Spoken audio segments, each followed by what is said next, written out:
You're watching America's sports leader, NBC.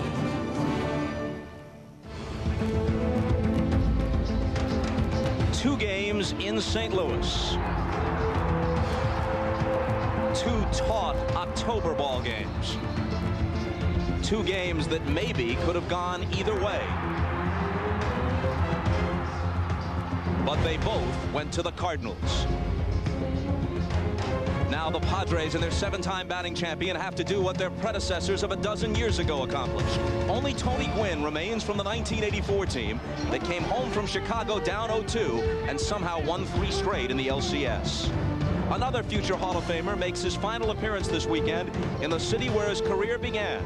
But Ozzie Smith and the Cardinals hope their stay here is brief. With a win tonight, they can say goodbye to San Diego and hello to the LCS.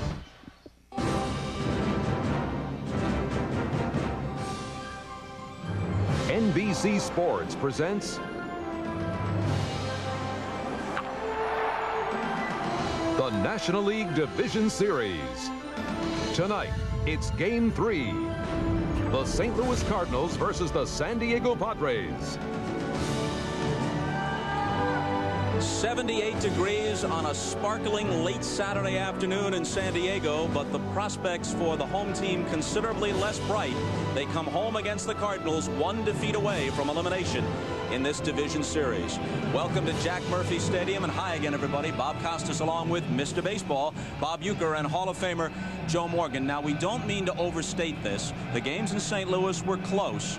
We're not saying the Cardinals dominated, but they're this close to winning it, and perhaps part of the reason is their edge in postseason experience. Take a look.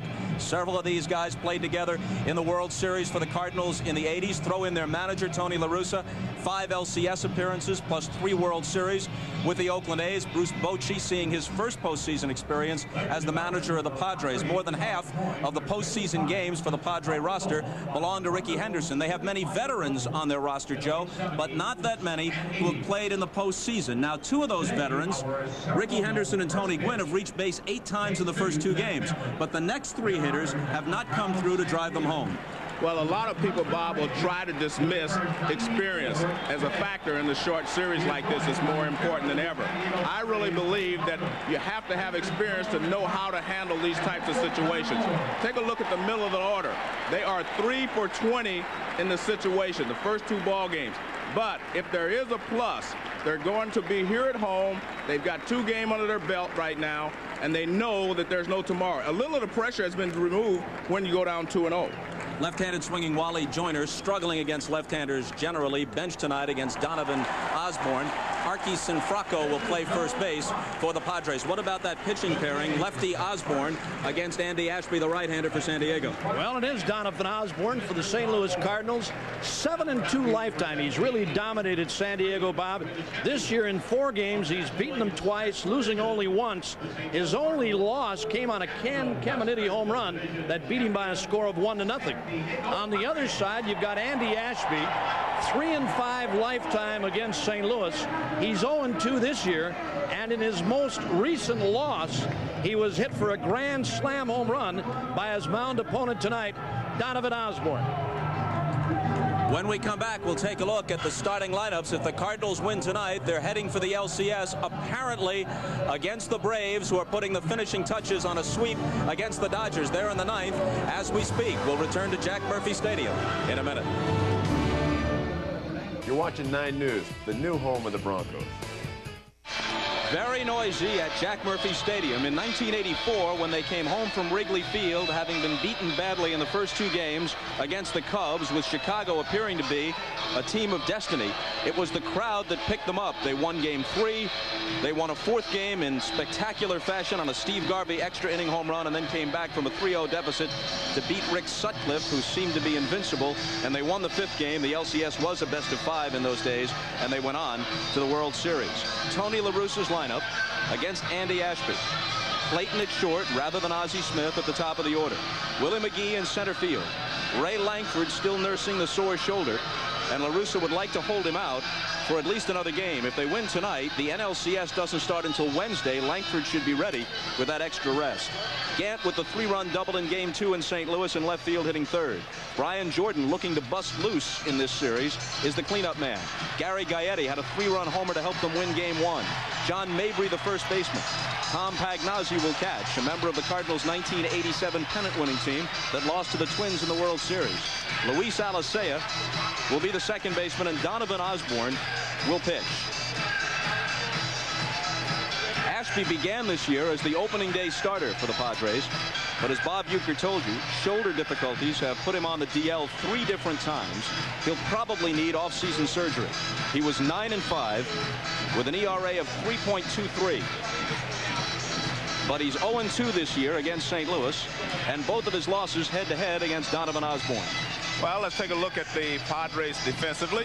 They have 4 former Gold Glove winners on the field, and Ken Caminetti, I'm sure, is going to win another one this year. But they have some very good defense. Is really what keyed them the start of the season. Good pitching, good defense, and they got off to a great start.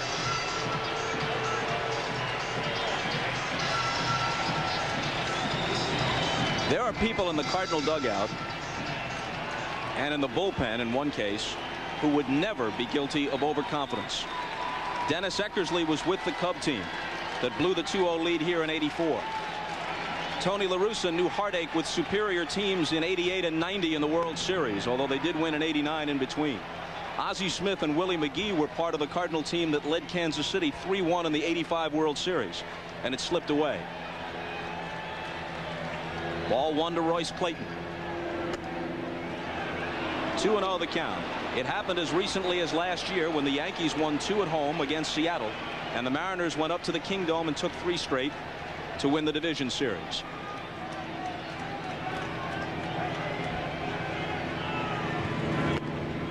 And a called strike from the plate umpire Tom Hallion. Terry Tata is at first, Bruce Fremming at second, Bill Hahn at third, Steve Ripley left field line, and the newly slimmed down Eric Gregg along the line in right. 2-1 pitch. Clayton ahead of Ashby, 3-1.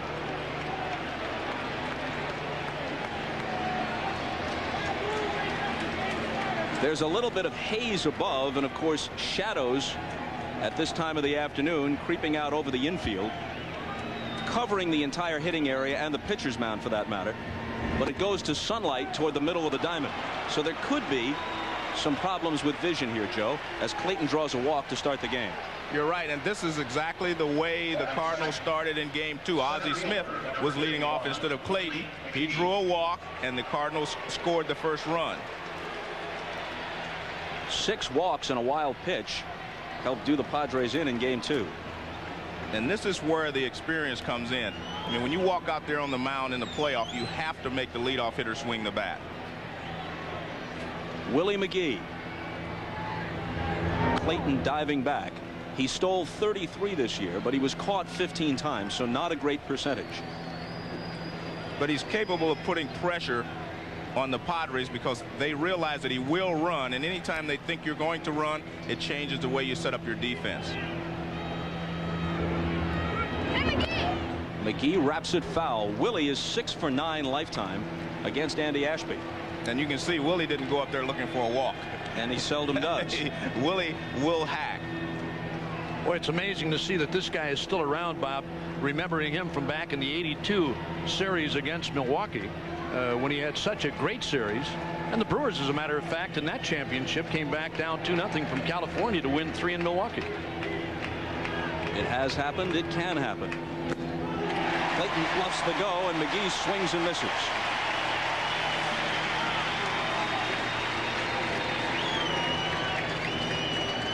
Here's that last fastball by Andy Ashby, and McGee with a good cut, but he missed it, or a cut fastball. That was it. You can see that little movement. It's not a big slider. It's not straight like the fastball. It moves slightly. They call it the cutter. Inside, 1-2. This guy throws a four-seamer, Joe. Watching him warm, He throws that four-seamer, which has a tendency to rise, or he can make it run in a little bit on you. But that cutter, that little sailor, only breaks maybe a 2 inches, maybe 3 at the most. And it breaks late. That's the key. Ron Gant will be next.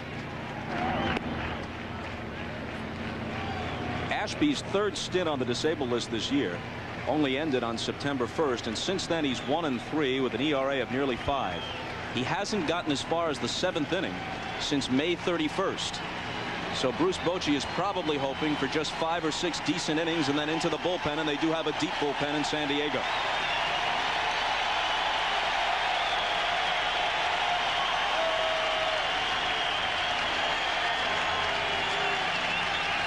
Clayton goes, and Willie fouls it off. You know, and talking about Ashby, though, Bob, in his 6 innings, he hasn't gone longer than 6 since back in May, as you said. Those are quality starts today. I mean, you get 6 innings out of a guy today, that's a quality start. It's see you later, and it belongs to the bullpen.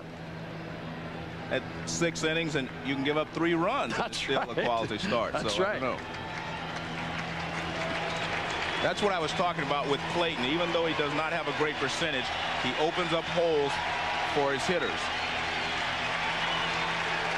Clayton was going on the last pitch. Not this time. Swing and a miss, and McGee strikes out. That's the best fastball that he has thrown this entire ball game. He got 2 strikes on Willie, and he reached back and got one for the inside corner. This is the perfect location right there. There's that cutter again right on the inside corner, and Willie McGee swings over the top of it. That ball has some juice on it. That was actually maybe a bigger slider, more like a slider than a cutter, but it was real hard.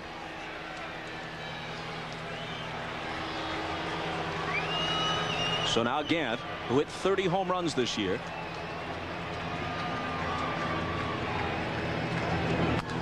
hits this one hard, and it skips over the glove of Caminiti, a Gold Glove quality third baseman who generally would make that play. But again, I think it's the shadows you showed them, Bob. That ball's hit hard, and you don't pick the ball up off the bat as quickly as you would in another situation. Clayton stopped at second. And watch this pitch. Let's see how quickly Caminiti moves. See, he doesn't move right away, and the only thing he can do is try to short hop it, come up with it, but that's a tough play. Did you see Gant get on top of that ball, Joe, and really ride it down? I mean, had that top spin on it and over the glove of Caminiti. That ball was hit hard. Cardinals with something shaking in the top of the first. Brian Jordan takes a ball. They check down at first base, but he didn't commit himself. Jordan just 1 for 7 in the series after hitting .310 for the year. Bob, I want to make a point here, and I'm surprised that they started Ashby instead of Valenzuela. Valenzuela was their second best pitcher this year behind Hamilton, and he always gets the crowd in a frenzy, so I'm surprised that he is not the starter in today's ball game. The 1-0 pitch is in there. And talking about Valenzuela too, Joe, he probably has as much success against right-handed batters as a right-handed pitcher. Got that great screwball. And Bochy did say to me if it goes 5, Valenzuela would be the pitcher. If there is a game 4, they'll reprise the game 1 matchup. Joey Hamilton versus Todd Stottlemyre. Ashby wheeling and then just looking Clayton back. Clayton opened the inning with a walk. After McGee struck out, Gant singled over the glove of Caminiti at third. First and second, 1 down, top of the first.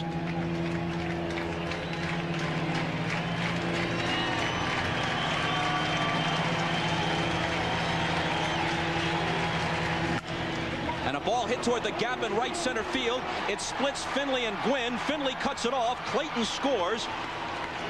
Gant is stopped at third, and Jordan is content with a long single and a quick 1-0 St. Louis lead.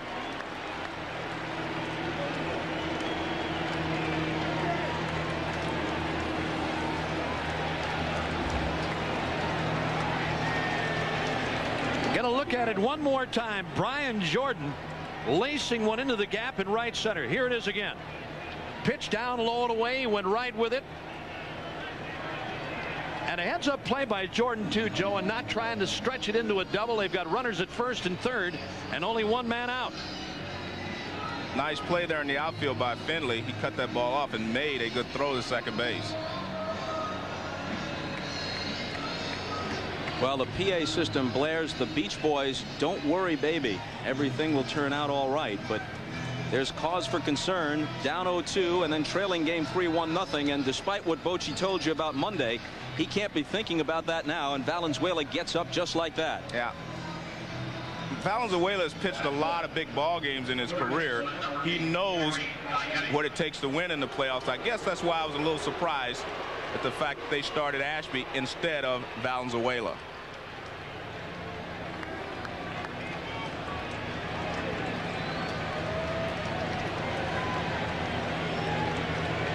Bruce Bochy hoping that Ashby can keep things reasonably tidy here so it doesn't get out of hand right off the bat. First and third, 1 out, a run home, infield at double play depth, and ball 1 to Gaetti. Gaetti's only hit in the series was huge. First inning homer, 3-run shot in St. Louis. All the runs the Cardinals got, all they needed in a 3-1 victory in the opener.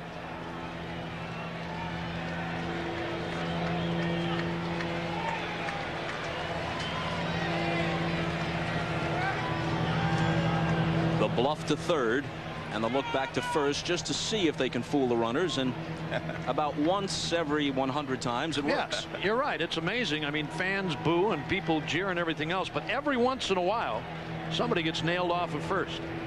I boo with the fans. Gaetti pops one wide of first into foul ground. Sinfracco over there stumbling a bit, makes the catch, tagging and sprinting for home is Gant, and he's gone.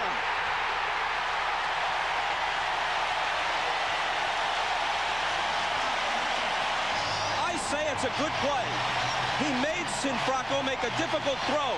He made Johnson make the tough tag. Padres made the play out of the inning. NBC's coverage of tonight's Division Series game is brought to you by Infinity.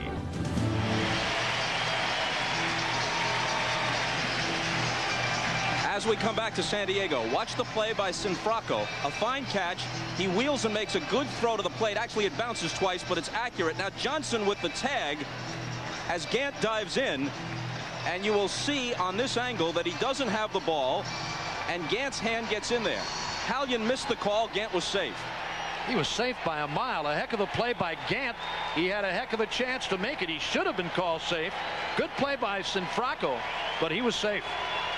That's a big play here in the opening inning. One more look. Here it is again. Now Ron Gant with a head first slide reaching for home plate. He's got the plate, and the ball was dropped and bobbled. He was in there. Safe or out, it's a daring play, and I think a good play, because you force the defense to make a nearly perfect play in order to get you. Well, with 1 out, it's an excellent play. You should put pressure on the defense. But you're right, Sinfracco made a fine throw, but Gant just beat the play. Yeah, not with nobody out, right. But with 1 out, you make that play. And if you're safe, you've further shaken them up. You've taken a 2-0 lead. You move the other guy at first up to scoring position at second base. It was a worthwhile gamble for the Cardinals, and if the call had been correct, they would have gotten away with it. As it is, they have to settle for 1 run, and maybe Ashby is breathing a sigh of relief, because it was a very difficult top of the first, and he gets out of it with just the 1-run scoring.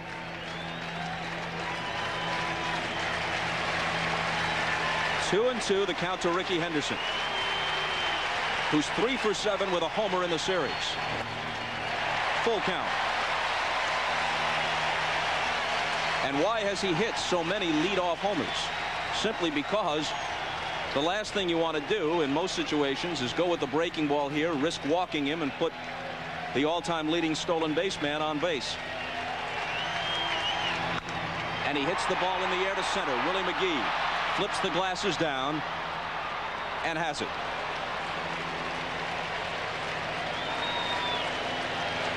And here is the Padre order. Henderson leading off, followed by Gwynn, the 7-time batting champion. Finley, Caminiti, who is likely to win the MVP. Sinfracco for Joyner. Johnson for Flaherty. Johnson played game 1, Flaherty game 2 in St. Louis. Gomez, the former Tiger, at short. Jody Reed, the former Red Sox and Colorado Rocky, at second, and Ashby, the pitcher. Ball 1 up and into Gwynn. Joe, you've seen this guy a lot more than I have. I get a chance to see the Padres in spring training, but not that much during the regular season. You've seen this guy for a long, long time. And what makes him so good? Well, he has great balance. First of all, he has and you won't believe this, but he used a 32-inch bat. I mean, that's a little league bat. But very rarely will you see him off balance in an at-bat. By that, I mean he keeps his head balanced between his feet. He's not out in front. He doesn't get out on his front foot very often. But when he does, he'll hit the ball to left field. It almost gets to the point with this guy, if he takes a pitch, it's a bad ball. It really isn't a bad ball, but the fans think it is because he took it. And the 2-2. A rarity, a Gwynn strikeout. I would have to think that the shadows are bothering him a little bit, Bob, because it's bright sunlight in center field and then home plate is in the dark. So that can hamper you in trying to pick up the spin, especially on the breaking ball, because that's the type of pitch that he usually hits the other way. You can see this is a breaking ball down and away. That's the kind of pitch that Gwynn goes the other way with.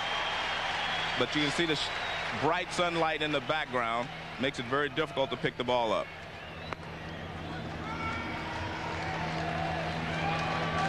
Finley's situation not quite as dramatic as Brady Anderson, but it's sort of the same thing. First 7 years of his career, 47 homers. This year, 30. 9 of them in September. Another good breaking ball that time from Donovon Osborne, down low and away, and Finley out in front trying to pull it. Not even close. A little tapper. Osborne has it. In contrast to Ashby, he breezes through the first after 1 in San Diego. 1-0 Cardinals. A classic never goes out of style.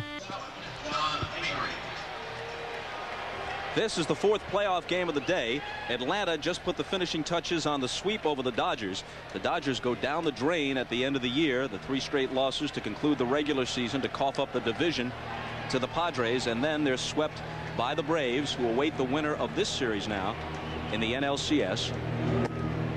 John Mabry cuts and misses against Ashby as we move to the second. In the American League, the Yankees, after trailing 4-0, a home run by the amazing Juan Gonzalez. He had 5 in the 4 games, but it wasn't enough. Yankees come back and beat Texas 6-4. Big hop for Jody Reed, and Mabry is retired. And the other American League game finds the wild card team, the Orioles, moving on, and Roberto Alomar, the center of controversy this week, delivers the home run that wins it in the top half of the 12th. Baltimore beats Cleveland 3-1, finishing them off at Jacobs Field. So the ALCS, which will be seen on NBC, begins Tuesday at Yankee Stadium. The middle 3 games, assuming a 5th is necessary, are in Baltimore, and if a 6th or 7th were required, back at Yankee Stadium, all on NBC starting next week.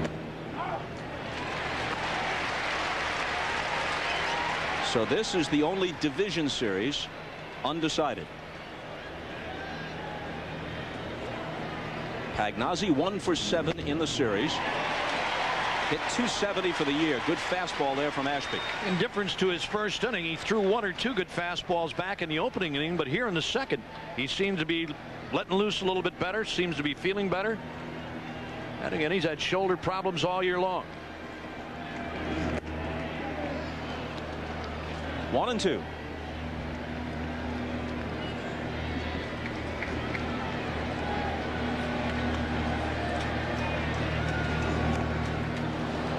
Down and away, and the count levels at 2-2.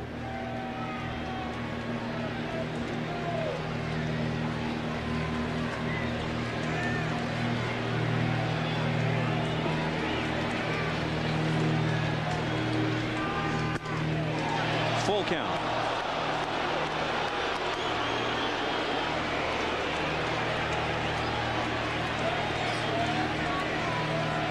That last offering on Pagnozzi off the inside corner, and maybe even a little bit high. 3-2 pitch hit to short. Gomez to his right. Has it. All things considered, you'd have to say that these days one would prefer to swap a Tiger uniform for a Padre uniform, which Gomez did. Yep, that's what he did. Came with the Tigers, now here in San Diego. You know, Joe, you talked earlier in the telecast about the lack of offense for the San Diego Padres, and one of the guys that has really cost him is Greg Vaughn. Guy they got in that deal with Milwaukee, who has really not delivered the way the Padres thought he was going to, and has really not done much here in postseason. A couple of pinch hitting jobs. Alicea, the switch hitter, 2 for 6 in the series, 258 for the year, and strike 1 to him. Well, when I look, I still, you know, just to validate the point I was talking about with Fernando, he was second on the team in wins with 13. He won 6 of his last 9 starts. He was 6-1 in his last 9 starts. I mean, he was their second best pitcher the entire season next to Joey Hamilton, and now he's relegated to a relief role. So I'm a little surprised that that guy has a way of getting the crowd involved. He's pitched in contention before. I mean, he is the guy that I would rather have out there if I was the Padre players.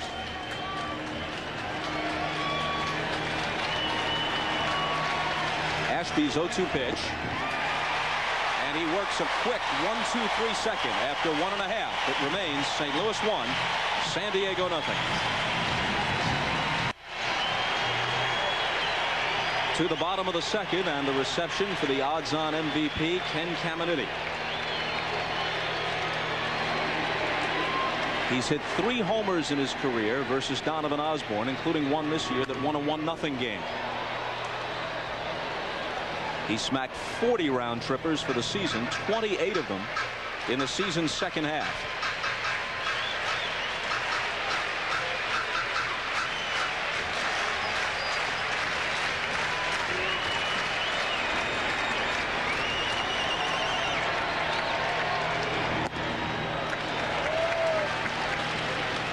Let's take a look at some of the numbers that make him the leading MVP candidate. Throw in his Gold Glove at third, and the fact that he got many big hits down the stretch for the Padres in important games, and he's likely to take the trophy.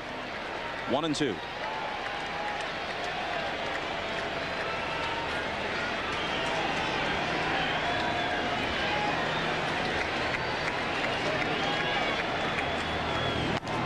Osborne jams him. He pops it back. Pagnazzi for a look. Mabry also over there, but it's in the seats.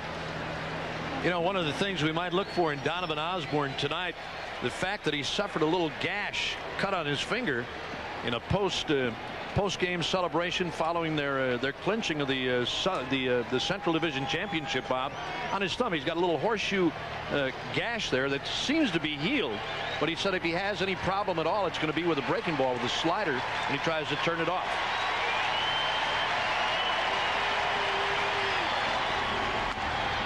Caminiti rolls it foul. In contrast to his opponent Ashby, who's been on the DL 3 times with shoulder problems, Osborne's problems have come off the field.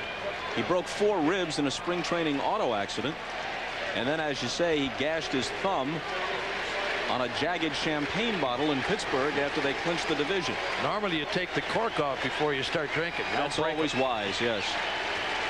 Another 1-2 pitch, and Caminiti holds up. This is Osborne's first appearance in 13 days. He pitched 5 innings on the 22nd of September at Cincinnati and left with a blister on his pitching hand, nothing serious. So he is obviously well rested. 13-9 for the year. That's a career high in victories, and an ERA of 3.53. His fastball gets into the low 90s, and when you combine that with an excellent curveball, it can be, when he's sharp, a devastating combination.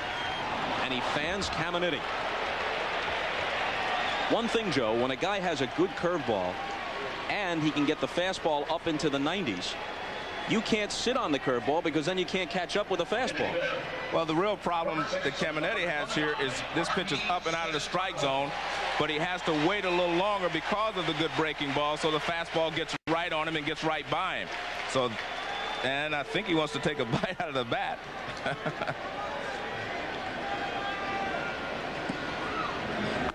Arquison Fracco, first at bat of the postseason, 281 for the year with a couple of home runs. Wally Joyner, a left-handed batter,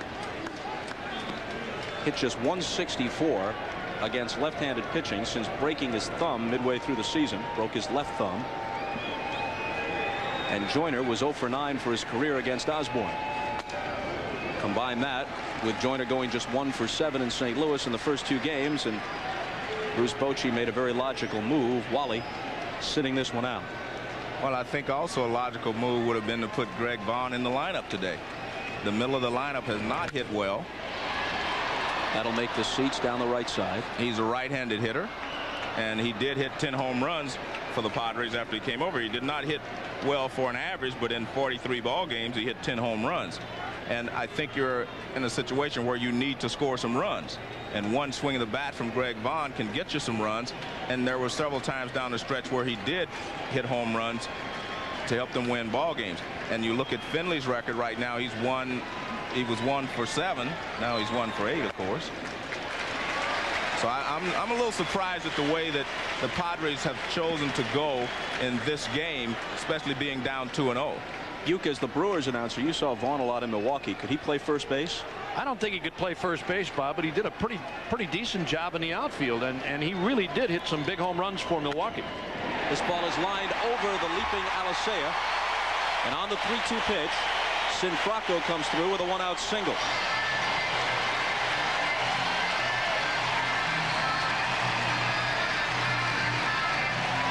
Well, Sinfracco is a pretty good hitter in that he goes the other way, and to be successful against left-handed pitching, a right-hander can't go up there trying to pull the ball. And Sinfracco doesn't hit with a lot of power, but he does hit line drives. He stays left center to right center, and he swings the bat pretty well. Doesn't run that well, as you can see, but he does bring a pretty good bat to the show.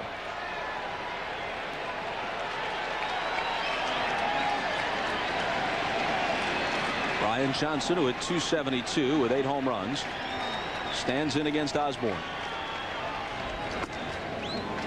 Fastball high and away.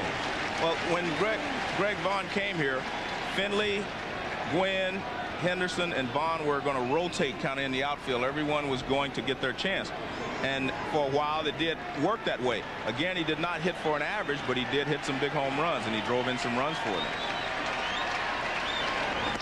Swing and a miss. Joe, I agree with you with Vaughn. I mean, you know, he's never been a big average hitter. Right. He did a decent job this year in Milwaukee average-wise, but his power numbers were really up.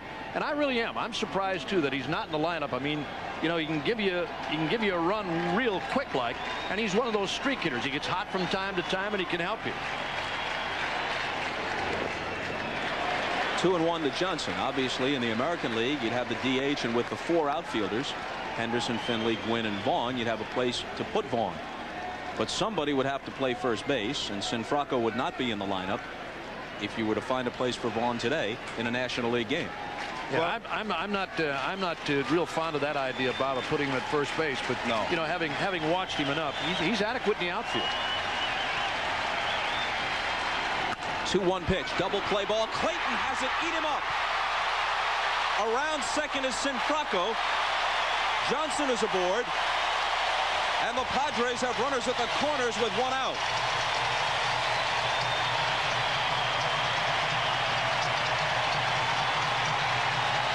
That ball takes a bad hop on Clayton. He's going to get it up the middle, and the ball hits something and bounces back almost behind him. You see that? I mean, the ball hits in front of him and goes the opposite way. And he tries to flag it down, but he can't. That should be scored as a base hit. Although on a play like that, I saw Ozzie Smith make the greatest play I ever saw by an infielder. When the ball bounced back, he barehanded the ball, and I'm not comparing this situation to that, but Clayton tried to get his bare hand on it. He just could not. It was in just that spot on this infield many years ago on a ball hit by Jeff Burroughs. Now Chris Gomez takes a strike. It's ruled a hit, which is the only fair ruling. Yes. That was a difficult play for anyone. I don't think anyone could have made that play, even Ozzie. That one was hit a lot harder than the one that Jeff Burroughs hit. Burroughs was more of a line drive one hopper.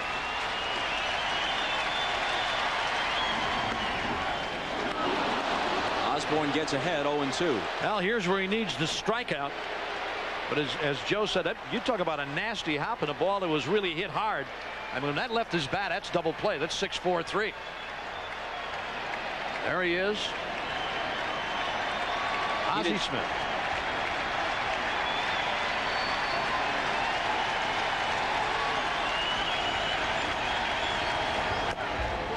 A check swing high hopper. The runner comes to the plate. Osborne pegs it home, but not in time.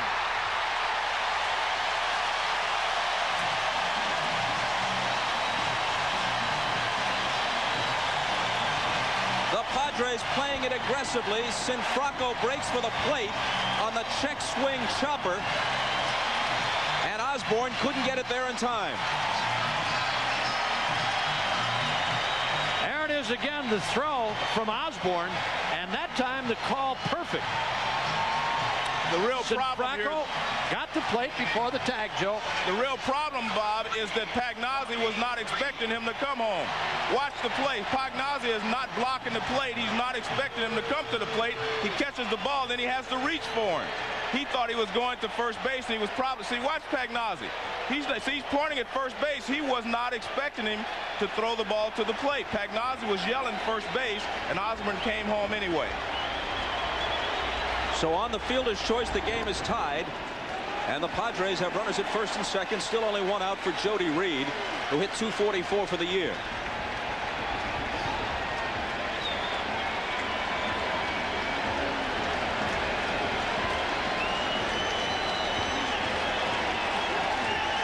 Tied at 1, bottom of the second.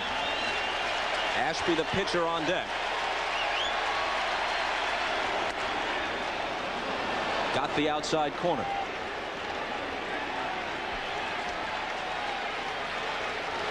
Reed, who began his career with the Red Sox, the Dodgers for a while, the Brewers for a year, now in San Diego.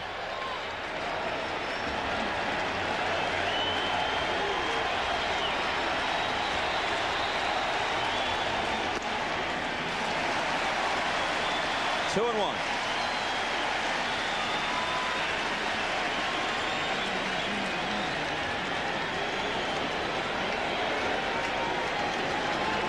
Ashby, who's on deck, is a good hitting pitcher. In fact, his average is the same as Reed's, .244. 2-2. We talked earlier about the breaking ball that Donovan Osborne has. He's got an excellent change of pace too. That may be a better pitch for him than the curveball. Fastball and an excellent change.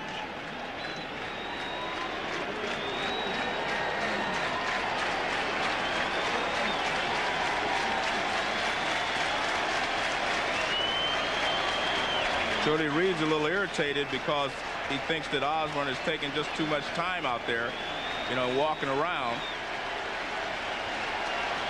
Well, now Osborne's just standing on the rubber and waiting.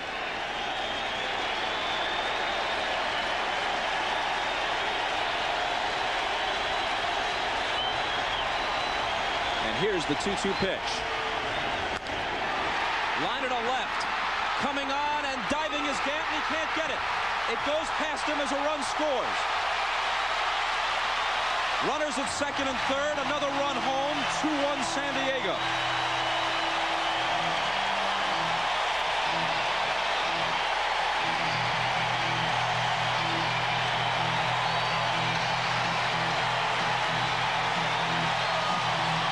Now this is a ball that I thought Ron Gant was going to catch. He caught up to it. It looked like it went over his glove. There it is, the hit by Reed. Now Gant's coming on. He's wide open. This ball looked like it went right over his glove.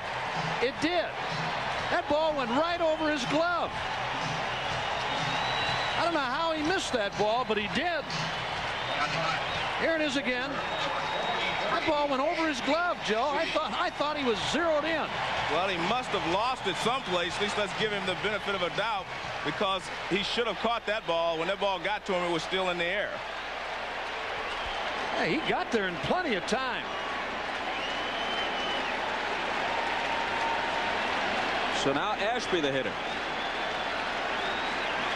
5 doubles for the year. 5 RBIs. Mabry, the first baseman, in on the grass. Middle of the infield back. Gaetti a step behind the bag at third. Well, the Cardinals had taken this crowd out of this ball game by scoring first in the first inning, and now the crowd is getting excited because they're being helped by the Cardinals, and they're also scoring runs.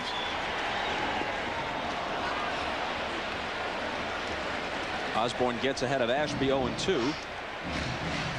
And now Mabry will move back at first. Talk about a couple of big breaks in an inning. A bad hop ground ball. As you see that breaking ball knocked down by Pagnozzi. And then the ball that gets by Ron Gant. They get a break and 2 runs. Gomez at third, Reed at second, and the 0-2 pitch. Got a little piece of it.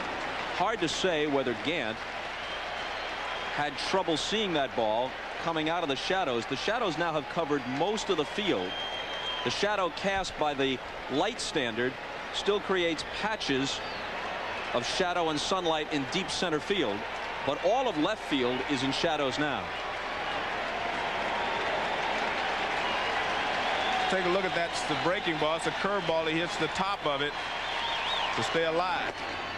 But Osborne gets the strikeout he needs. So Ashby can't help himself. And we tell you now that one of the world's most enduring symbols, the Goodyear Blimp Eagle, based in Carson, California, has been providing aerial pictures throughout the playoffs for NBC. 1996 marks the 71st consecutive year that a Goodyear Blimp has flown over a major sporting event. My ride to New York, buddy.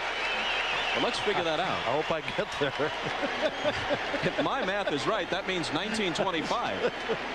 That means Goodyear blimps over sporting events before Lindbergh made it to Paris. Go figure. Henderson flied to center his first time.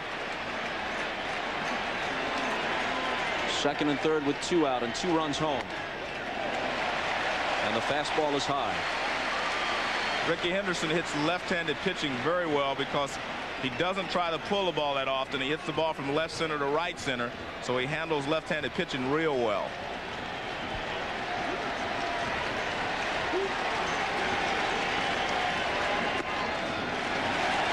What a labor this inning has been for Osborne. That was his 32nd pitch in the second inning.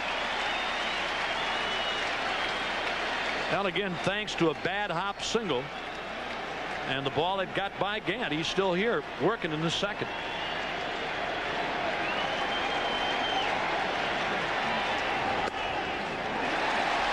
Misses 3-0. Win is next.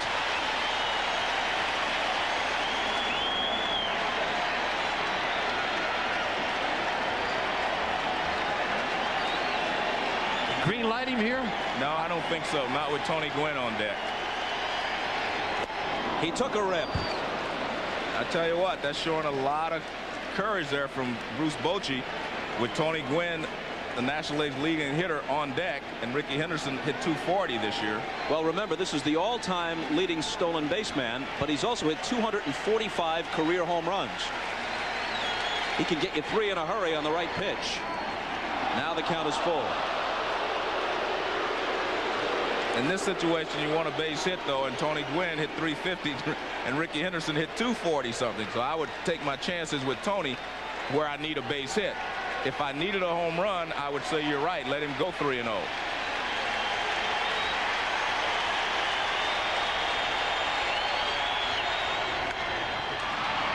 Shallow right field. Coming in is Jordan, and he has it lined up. The Padres score 2, leave 2, after 2. 2-1 San Diego.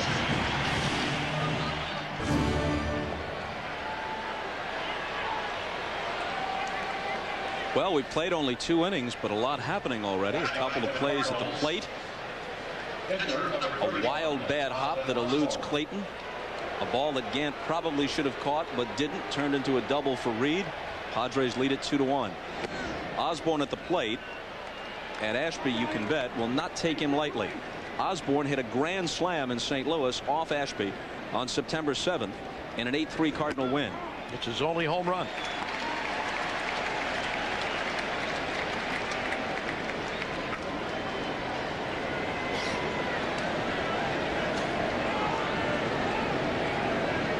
Cardinals trailing for the first time in this series. Sinfrocco will take it himself. Osborne returns to the dugout, where a moment ago Jim Gray tells us that he and Pagnozzi exchanged words, and I would guess it had to be over the play at the plate in the bottom of the second. On the fielder's choice, Chris Gomez hit a chopper in front of the plate, which Osborne fielded, and he threw to Pagnozzi at the plate, trying to get Arky Sinfrocco coming home. The throw was late, and Pagnozzi apparently wanted Osborne to take the out at first.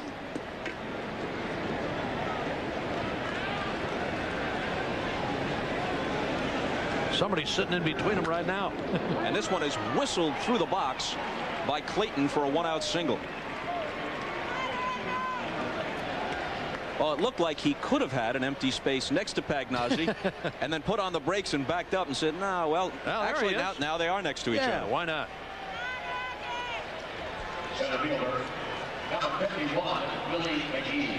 Ron Gant was on the bench, but he had to get up to move to the on-deck circle, so the buffer between the two was removed. Here's Willie McGee, struck out his first time.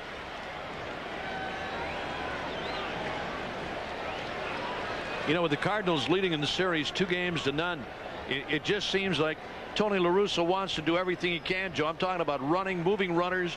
You got the lead 2-0. You might as well let it all fly here. Well, I'm sure Tony wants to end it today and not let it go any farther. Sinfrocco gets the lead man, throw back to first with the pitcher covering, and McGee is safe. The 3-6-1 is tough to execute. The Padres almost did it.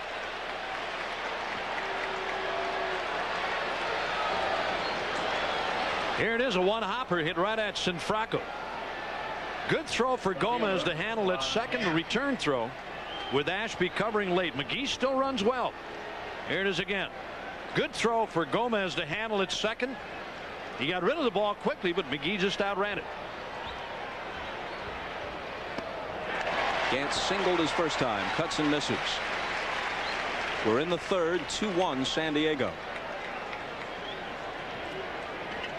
The winner goes to Atlanta for the start of the NLCS on Wednesday.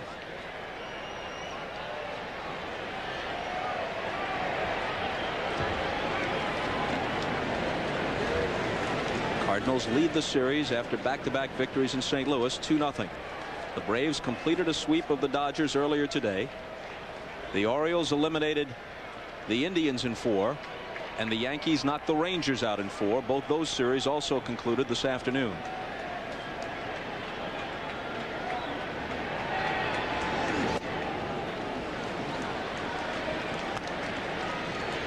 This is an excellent execution by the Padres.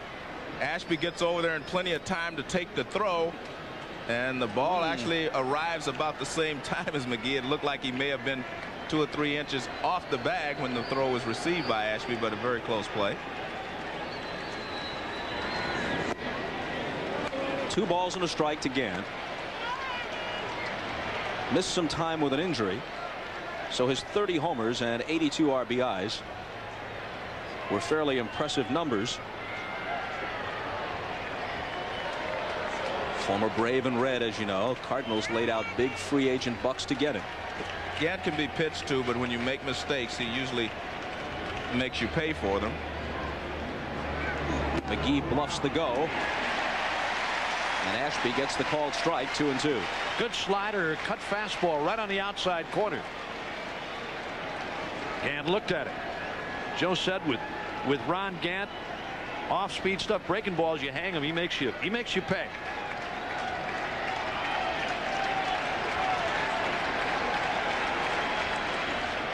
The Cardinals have a lot of hitters like that in their order. Gant, Gaetti, Jordan. Pagnozzi is a mistake hitter.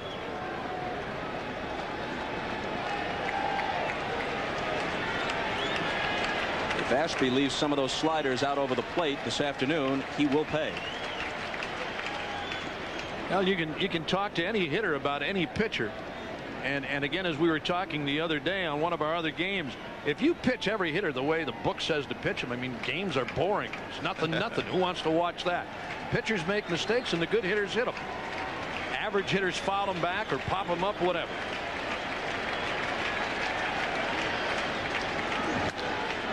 Gant sends this one in the air to left center field. Finley over and calling and almost running into Henderson, but on the track, it's Finley for the catch. And no runs, a hit, a man left to the bottom of the third. 2-1 San Diego. Well, let's take a look at the center fielder. The center fielder's in charge. You see he's calling. That means Ricky Henderson has to get off, and he finally does at the end. A lot of times you see the outfielders run together, but it's the center fielder's call. If he calls for it, you're supposed to get out of the way. Gwynn, Finley, and Caminiti in the third at age 36. Gwynn hit .353, his 14th straight year over 300, his 4th consecutive season better than .350. Alicea. And they've retired Gwynn twice in this game. Tomorrow, NBC Sports presents NFL action at 12 noon Eastern with the NFL on NBC. Most of you will see the Dolphins hosting the Seahawks. Some will see the Raiders and Jets or the Patriots and the Ravens. Then in the second half of a doubleheader, most of the country will see Jim Harbaugh and the undefeated Colts taking on Buffalo. Others will see the Broncos battle the Chargers or the Saints hosting the Jaguars. As you know by now, you must check your local listings for the game in your area. The NFL on NBC tomorrow at noon Eastern time. Finley out on a comebacker his first time. Gaetti in close at third and strike one to Finley.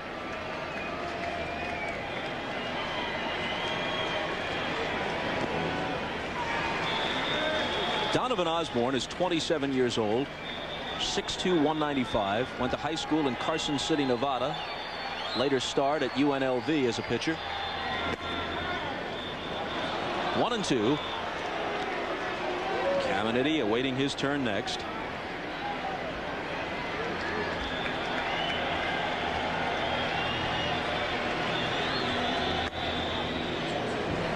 Osborne's parents apparently were big fans of the late 60s, early 70s singing star Donovan. Remember him, you? They Call Me Mellow Yellow. I remember the movie Donovan's Reef. I don't think that's the same thing. Hit into shallow left. Here's Gant. You don't remember?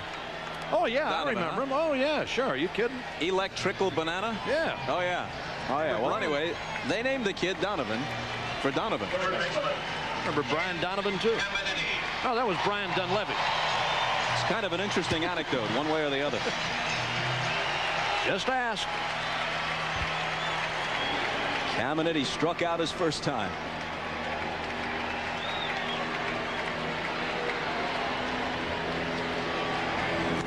Evidently, his parents liked the name Kenneth.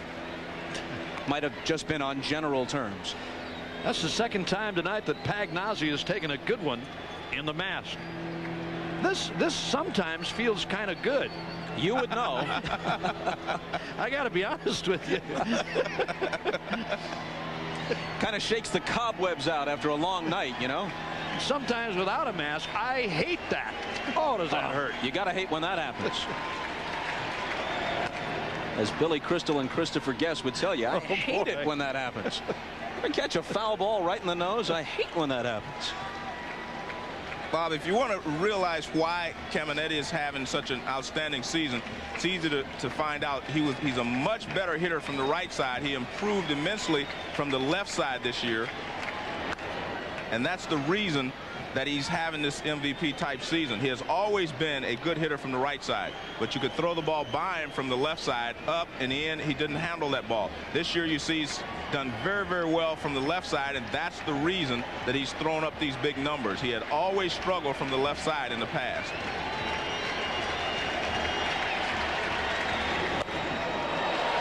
One and two. He has only one hit in the series. It was a fifth inning home run off Andy Bennis in game 2 in St. Louis, which briefly tied the game, but then Ron Gant came right back and hit the bases clearing, bases loaded double in the bottom half of the inning. In the air to right and deep. Jordan retreating to the fence, looking up. It's out of here.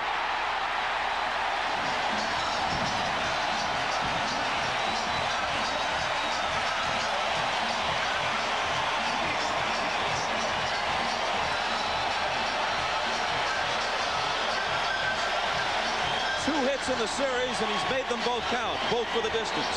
Well, again, he's always been a very fine hitter from the right side. This is his powerful side right here.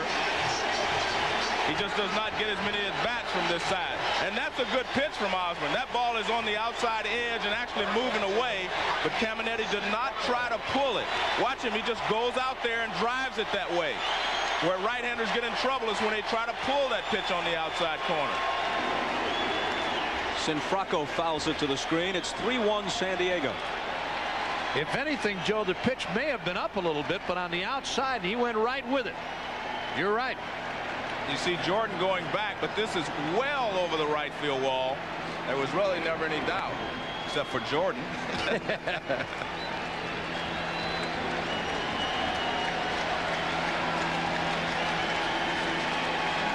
Ricky Henderson, who has a homer of his own in the series, talking with Caminetti, who now has 2.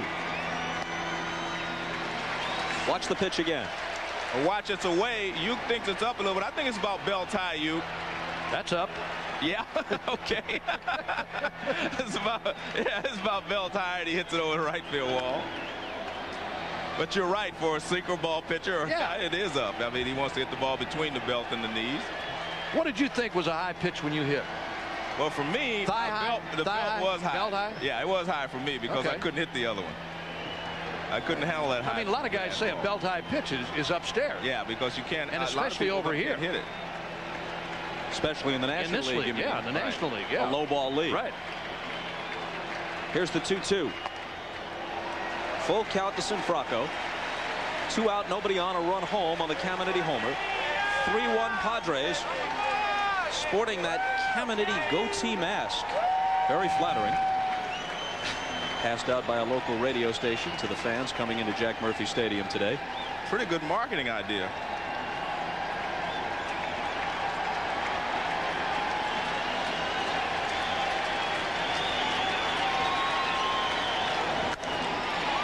Center field, Willie McGee has to go back on this one, carrying pretty well, but not quite to the track for the catch. After 3, 3-1 Padres.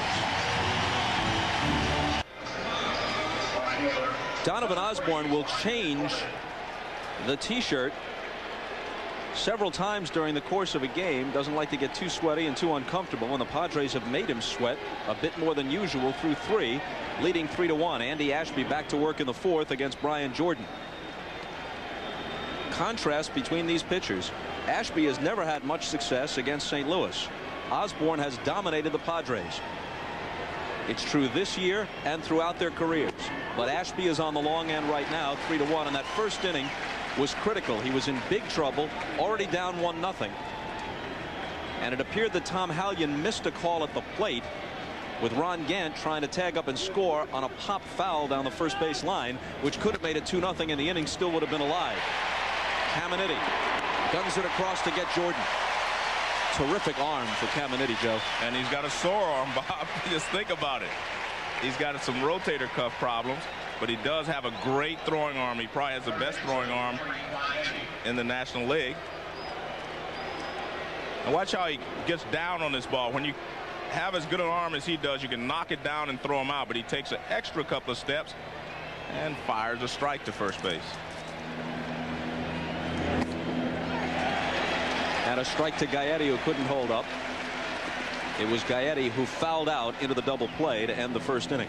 So he's 0 for 1. You have to give Ashby credit. He has bounced back from that rough first inning, and he is throwing the ball pretty well now.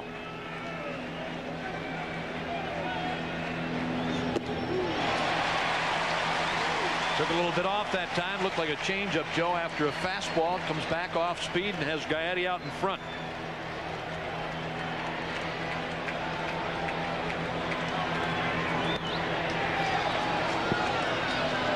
One and 2. Counting the first 2 games of this series, the Cardinals have won 10 out of 14 against the Padres this year. And it was generally thought, as the Padres and Dodgers dueled on the final weekend of the regular season, that St. Louis, awaiting the winner, would have preferred to play San Diego, considering the Dodgers' starting pitching. The Dodgers went out rather meekly against the Braves, losing 3 straight. I think that just tells you how good a ball club the Braves have, and they know how to win. That's out of play. Because the Dodgers got great pitching, especially the first 2 ball games, but they couldn't win. The Braves knew how to win, and they proved that they are the best team in the National League to this point. And I think whoever goes up against them is going to have to face the same problem. Their pitching staff is going to hold you down, and you're going to have to scuffle for some runs. Couldn't hold up. Strikeout victim.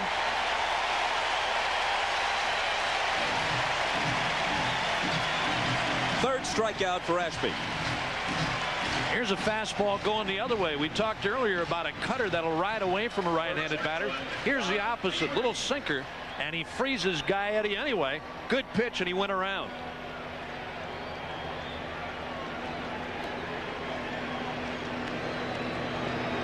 Mabry grounded out his first time.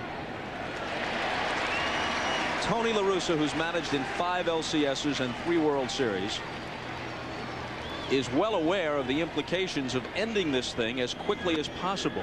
If he could win today, he could get his pitching in order, since the LCS doesn't start until Wednesday in Atlanta, and he's going to need every little edge he can get against a heavily favored Braves team if he makes it that far. Even if he wins here, if the Padres stretch him out to tomorrow or especially until Monday, then they get less rest. They've got to go to Atlanta right away with just 1 day in between, and their pitching might be messed up. Well, that's the advantage you get if you're the Braves or you're a team that sweeps your opponent.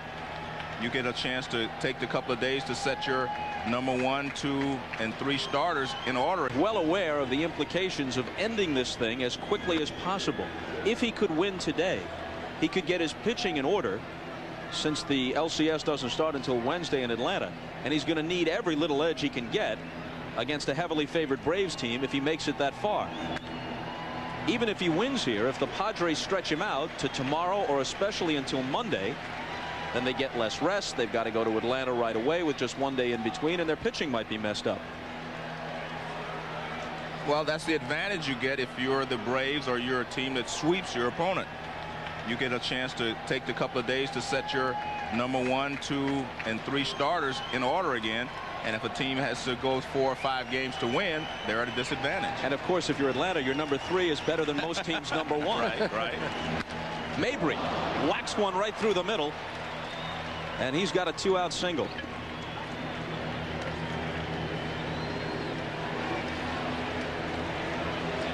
I don't think Ashby's going to want to throw this pitch again.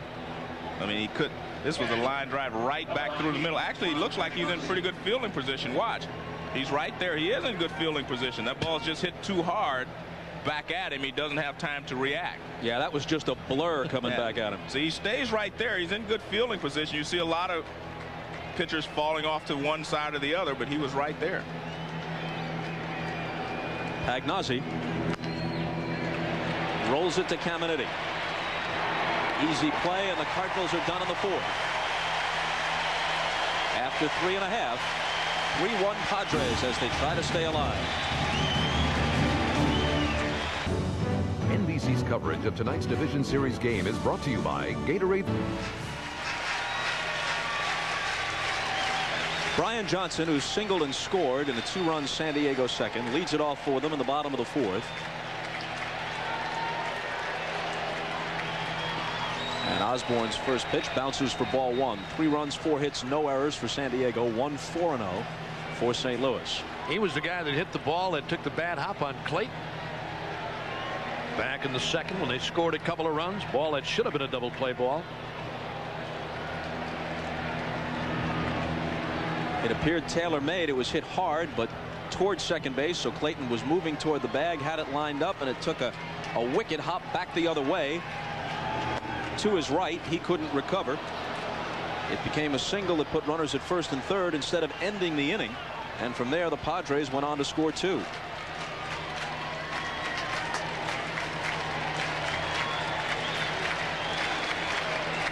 The 1-2 pitch, line hard to left, and it drops in front again.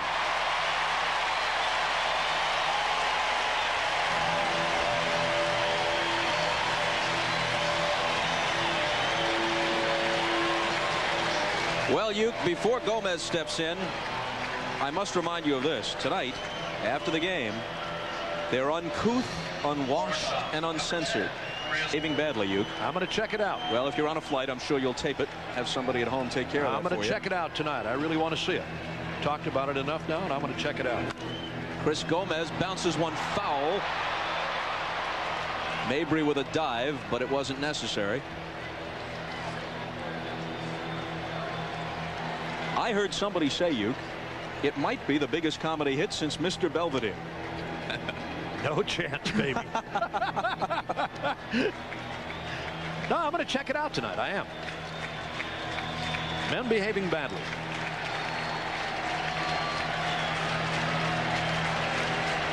Johnson's single to open the inning. A short lead for him at first. And the pitch to Gomez.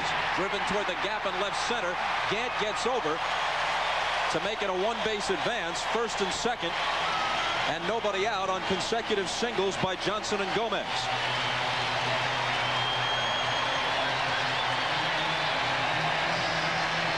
Even though they've got 3 runs off of Osborne, they're really not hitting the ball that hard until the last 3 or 4 hitters. The balls this inning have been hit very hard. The home run last inning by Caminetti, of course, was hit hard, but a couple of the other plays were just bad breaks that allowed the Padres to score runs. But these have been 2 extremely hard hit balls. Joe, did that look like a changeup? It looked like a changeup to me that was upstairs. I mean, that he really tipped when he delivered it. Well, that was definitely motion upstairs. And everything. Well, what happens a lot of times, they'll slow their motion down, and obviously it's going to slow down here simply because it's in slow motion. But that pitch was a fat pitch to hit and was a little bit off speed. Saw left-hander Tony Fossas in the Cardinal bullpen. Now here's Reed, even with the pitcher next. A sacrifice isn't out of the question. Mabry's in close. No sign of the bunt as he takes ball 1. Well, you have a 3-1 lead here. I don't think you would bunt with Jody Reed in this situation. He's facing a left-handed pitcher, and Jody swings the bat pretty well. If you had a right-hander out there, you may think about it. Reed doubled his last time, knocking home a run. In there, 1-1.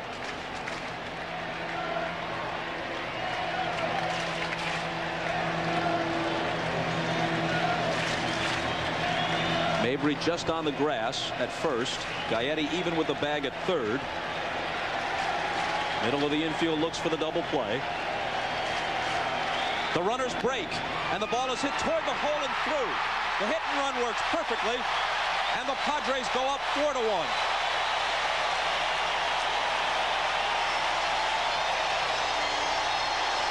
Well, I said that Bruce Bochy was showing a lot of courage in today's ballgame with some of the decisions he has made. This is the better decision than a bunt. Go ahead and put the hit and run on. The only manager I've known who likes the hit and run with runners at first and second was Tommy Lasorda. He liked to do this, and it's a tough thing to do, put a hit and run on with runners at first and second, because sometimes you force your hitter to swing a bad pitch. But he got a good pitch, and he found a hole on the left side, and he gets a base hit and drives in a run. Sinker, and he finds the hole on the left side. Remember now, with runners at first and second, the third baseman can't break for this ball. He's breaking to cover their bag. So that leaves a big hole on the left side, and Jody Reed finds it, and he's very happy.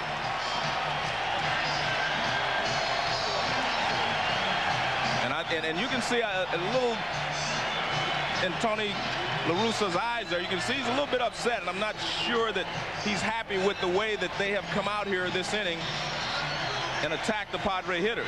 Part of that conversation, I'm pretty sure, was about how they're going to defense the bunt that's upcoming now from Ashby. He has Tony Fossas, the veteran left-hander, throwing down there, but that trip to the mound was not with the intention of removing Osborne, obviously. Masking's the bat ball 1. You mentioned Tommy with a separation suit had been cut. They say Tommy is in excellent shape. He punts it hard, and scooping it up is Gaetti in fair territory, and he throws to Alicea covering.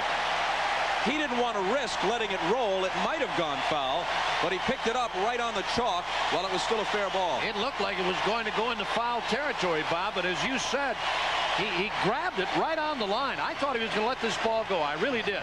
It's bunted rather sharply. A good bunt by Ashby. And Gaetti right on the line, picks this ball up. It's right on the chalk. Look at that. That ball might have even been in foul territory when he grabbed it. It's a beautiful bunt. I mean, he bunted it sharply. He wanted to make Gaetti make the play.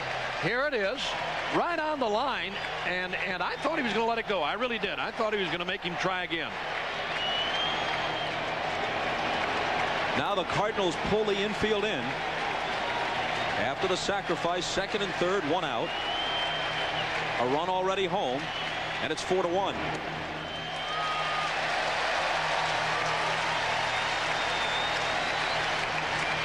The only problem with that play, if you do let it go and it hits something and bounces back fair, it might wind up a double for Ashby, and you get a couple of runs. What a vivid imagination. Yes, sir.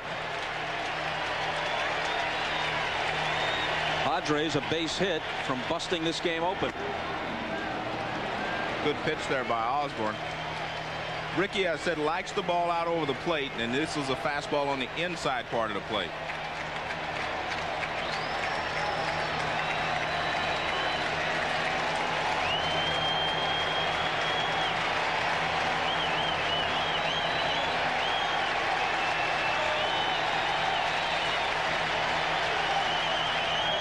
The 1-1 pitch coming to Henderson.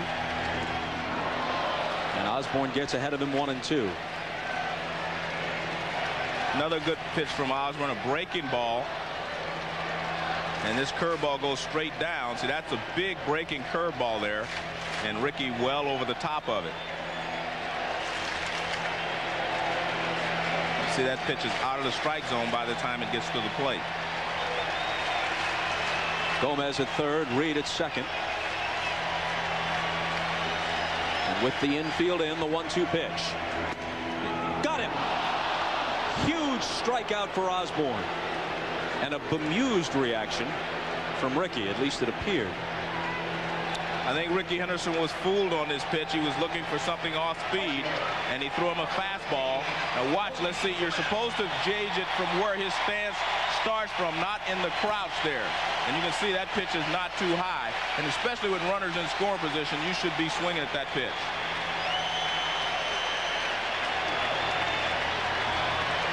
But now Osborne has to contend with Gwynn. He's retired him twice.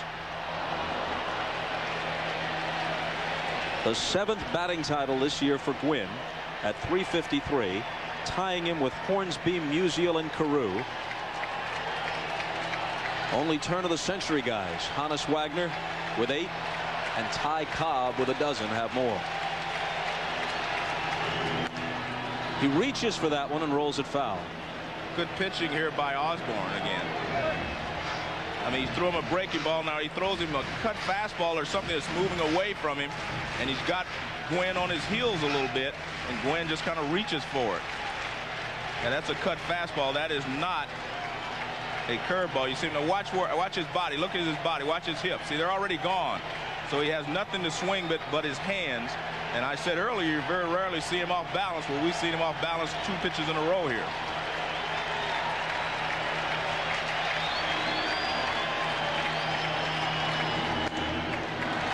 Wastes one high, 1-2.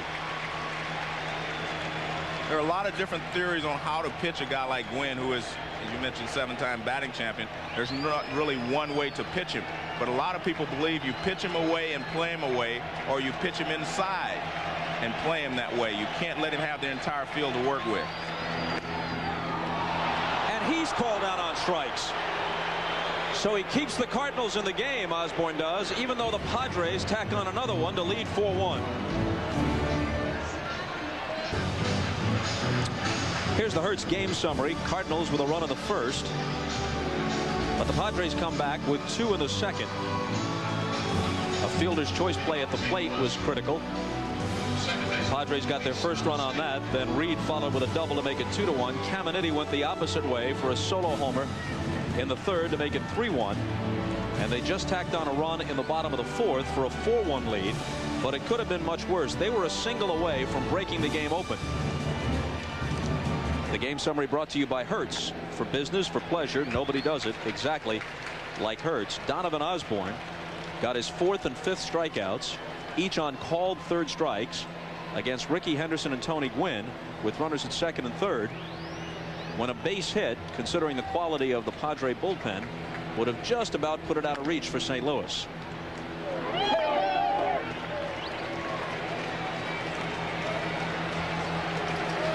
We talked earlier at the top of the telecast about that cut that Osborne suffered on his thumb following the clinching of the Central Division Championship, when he cut his thumb on a jagged edge on a bottle, and said from time to time it bothers on the breaking ball. He'll use Ray Lankford as a pinch hitter next. So Osborne is done after 4 innings.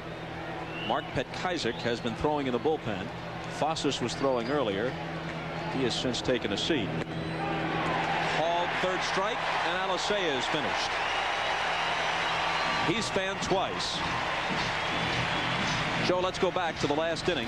Some clutch pitching by Osborne. The last 2 hitters he faced, as it turned out. I don't think there's any question that the pitch to Ricky Henderson is a strike. The one to Tony Gwynn may be questionable because it seemed to Tony that it broke around the plate. Now watch, see if it's inside when it comes. Well, you can't tell from that angle, but maybe it was a good pitch. Tony thought the pitch went around the plate, meaning it broke behind the plate and then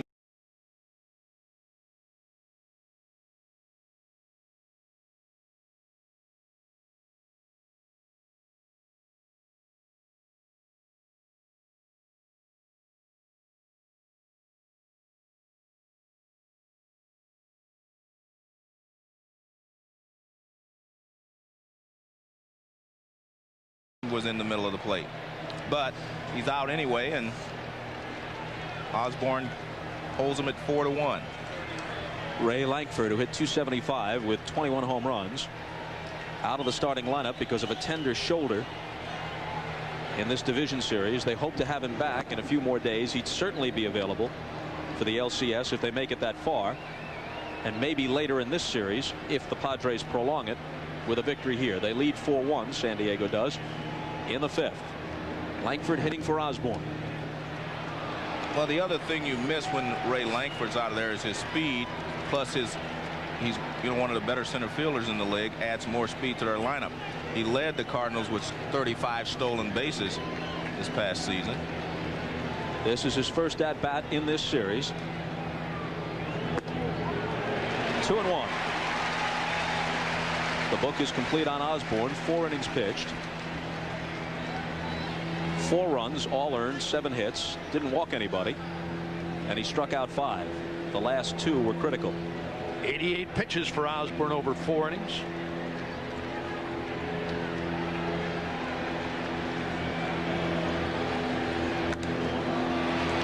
Lankford fouls it off, 2-2.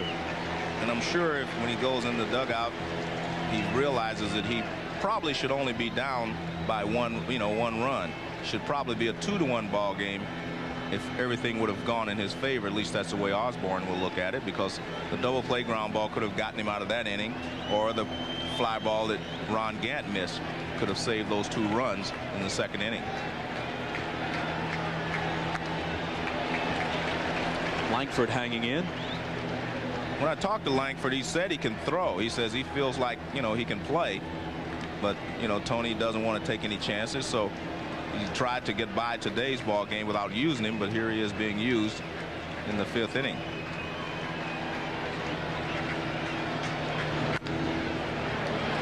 It comes up nicely for Jody Reed. Easy play, 2 out.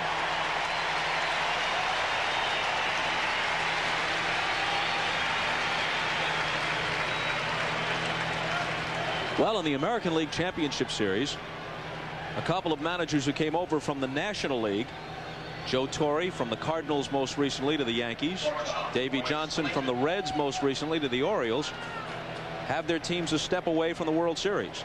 Tony La Russa came over from the American League to the National League, has his team on the brink of the NLCS against Bobby Cox's Atlanta Braves. But the Padres making them work for it, leading here in Game 3. 4-1 as the Cardinals bat in the 5th with 2 out and nobody on, and ball 1 to Royce Clayton.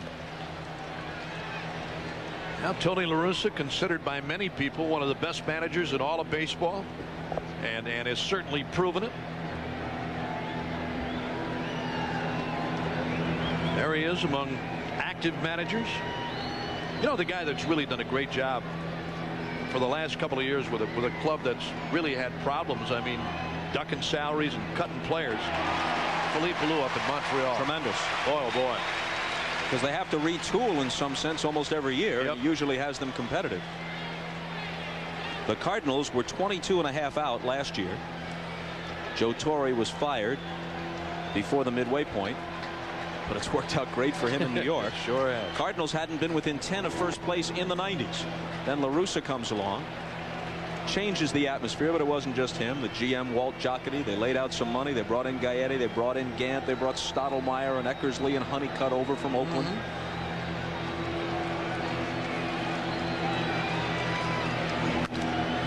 Caminetti has it bounce away from him. And Clayton is aboard with 2 out. So Caminetti has had a couple of balls elude him in this game, Joe, that normally he would have fielded.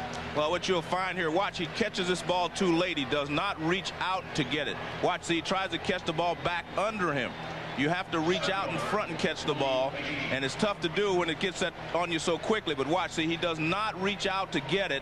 He tries to catch it in too close to his body, and it bounces off of his body. If you reach out and it bounces off you, you probably have a play. But when you catch it that close to your body, when it bounces away, you're not going to have a play. E5. First error for either team. Willie McGee was 0 for 2.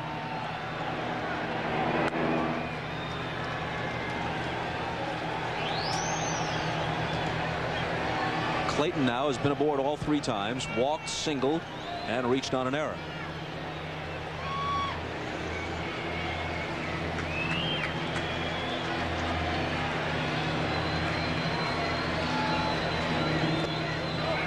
It bounces away from Johnson. He can't find it, and Clayton's at second base. Wide turn, but he'll stop there. That almost looked like a foul ball off the bat of McGee, but it wasn't. It bounced and over the head. Get a look at it one more time. Johnson couldn't find it. Here it is again, a breaking ball in the dirt. I thought he fouled it first, ran right up the glove and then off the mask of Johnson, bounced behind him, and before he could locate it, Clayton easily at second. Wild pitch.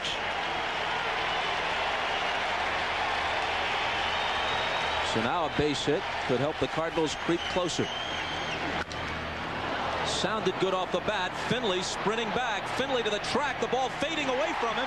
And he makes the catch as he crashes into the barrier.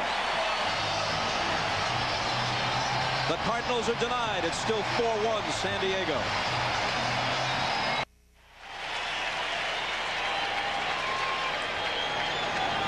The Cardinals with a double switch. Ray Lankford, who pinch hit for Osborne, stays in the game, obviously remains as the number 9 hitter. He's in center field. Willie McGee, who made the last out in the top of the 5th, is out. Mark Petkaizik, the new pitcher, occupies the number 2 spot in the batting order. Petkaizik was 11-2 for the year, mostly as a reliever, but he was 3-0 as a starter. As you see, he was very effective. Breaking ball down and away. Pitched briefly with Texas and Pittsburgh before coming into his own the last couple of seasons with the Cardinals. Another guy that throws well. He's got a very good sinking fastball, along with a curve, but a very good sinker. There it is. Around the outside.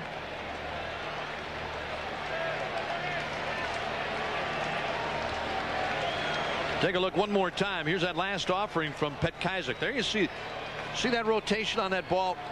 Almost a screwball effect, releasing it to have that screwball effect to run away from the left-handed batter. Finley drills this one foul, and the count holds 2-2. He'll be followed by Caminetti and Sinfracco in the bottom half of the 5th.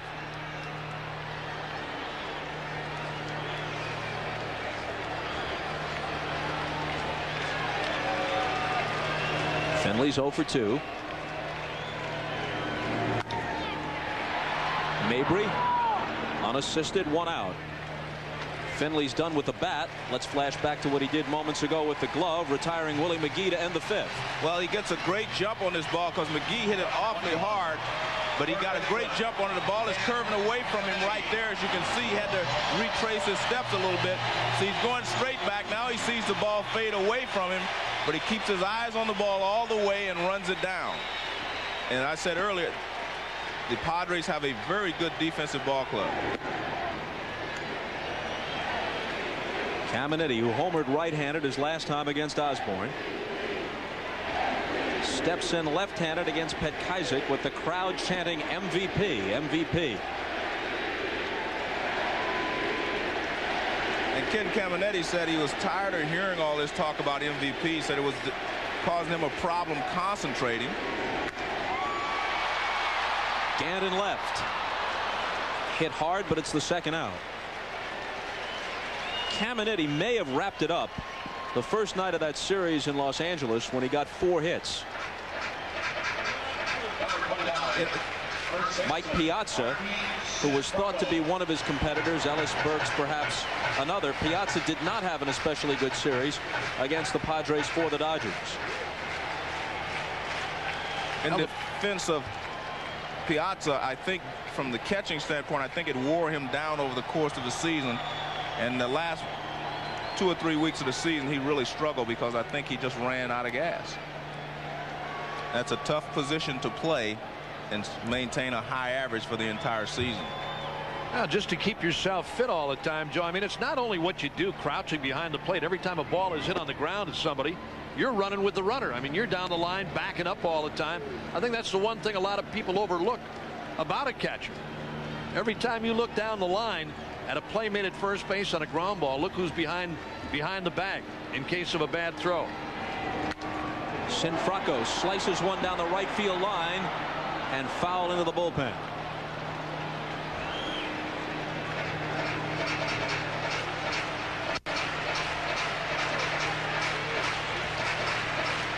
Still some sunshine left, as you see, but the lights. 1-2 now to Sinfracco, who hit the ball hard twice off Osborne, a single and a fly out to deep center.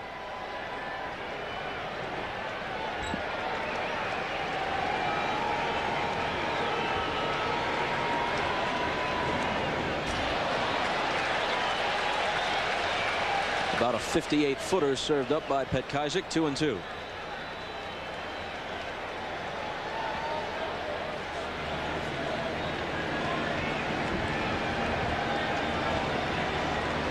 Well, it becomes the job of Petkazik and the other middle relievers to try and keep this within reason for the Cardinals and give them a chance to mount a rally. Well, they're only down by 3. They've only come up with 4 base hits in this game thus far, but still only down by 3. And as Joe said, and we talked earlier, a couple of gift runs. Tony La Russa and his pitching coach Dave Duncan. This whole staff is the old Oakland staff, his coaching staff. And Tommy Reynolds. Old, you're talking about Honeycutt and Eckersley right on that staff. Sinfracco goes down. First strikeout for Petkazik. He works a perfect 5th after 5 at Jack Murphy. 4-1 Padres. Well, the glare has long since gone on the field, but it looks like pilot Joel Chamberlain up in the Goodyear Blimp Eagle still has a sun field to contend with out there on the horizon. They're based in Carson, California, providing some of the shots tonight. Ball 1 from Ashby to Gant as we move to the top of the 6th. Gant has singled and flied to deep center.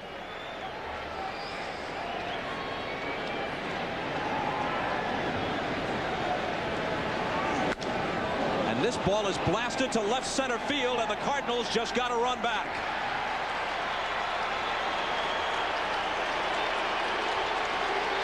The moment it left the bat, you knew it was bound for the seats way out beyond that 370 mark. Well, you cannot make any mistakes, especially up and over the plate to Ron Gant. You can pitch him up and in and get the ball away, but you cannot make mistakes up and over the plate. Take a look at this pitch and see where it is. Up and over the plate, and I mean, he puts a charge into it. And Ron Gant is very strong. When he hits it, he knows that that one's going a long ways. He actually wants to watch it. All you had to do is look at Ricky Henderson on that one. He didn't even chase it. He turned around to watch where it was going to land. getting into that area now with Ashby. He hasn't gone more than 6 since back in May, Bob. Here we are in the 6th inning, nobody out, and they got to run in. Nothing doing in the Padre bullpen yet, though. Jordan whacks one over Reed, and he follows the homer with a single, and now they begin to stir down the left field line in the Padre pen.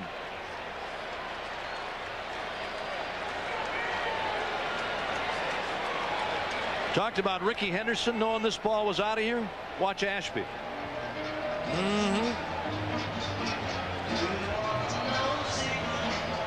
He even sure sneaks nobody a got peek. hurt. You don't want to watch, but every once in a while you have to sneak a peek if you're a pitcher. Tim Worrell, the brother of the Dodger and former Cardinal Todd Worrell,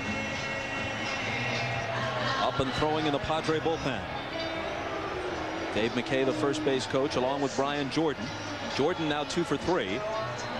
And how important was it when the game was on the verge of getting out of hand for the Cardinals for Donovon Osborne on the last 2 hitters he faced before being removed for a pinch hitter to strike out Henderson and Gwynn, both on called 3rd strikes with runners at 2nd and 3rd back in the 4th. That kept it 4-1. Now with just a couple of swings, Gant goes deep, makes it 4-2. Jordan follows with a single, and Gaetti, who homered in game 1, is at the plate representing the tying run. Still nobody out on the top of the 6th. And Gaetti has had a lot of big hits, especially home runs, to help the Cardinals win their division. He's another guy you cannot make a mistake on him. You better not leave it up and out over the plate. And there goes Jordan breaking for second. He has a huge jump. Johnson might not even have thrown had he handled the ball. As it was, he had some trouble coming up with it. But Jordan was halfway there. Well, you're right. I mean, Ashby takes a high leg kick, but you see Jordan was well on his way before he released the ball to the plate. Ashby has that exaggerated motion as he comes set out of his stretch. Very distinctive. Now checks Jordan at second. Gaetti committed himself 0-2. Low outside breaking ball again. The first pitch on the check swing, and the ball popping away from Johnson. Here it is again. This is another breaking ball down low and away, and Gaetti can't check his swing.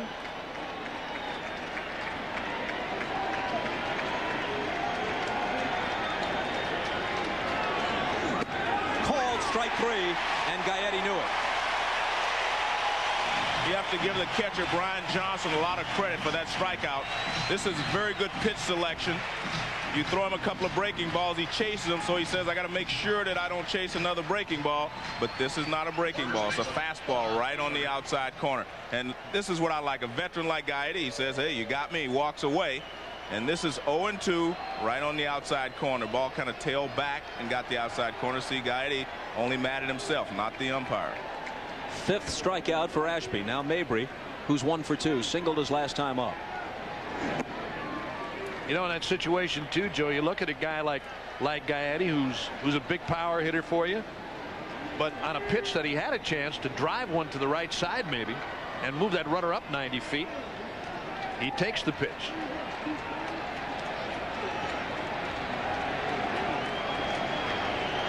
Pagnozzi waiting on deck.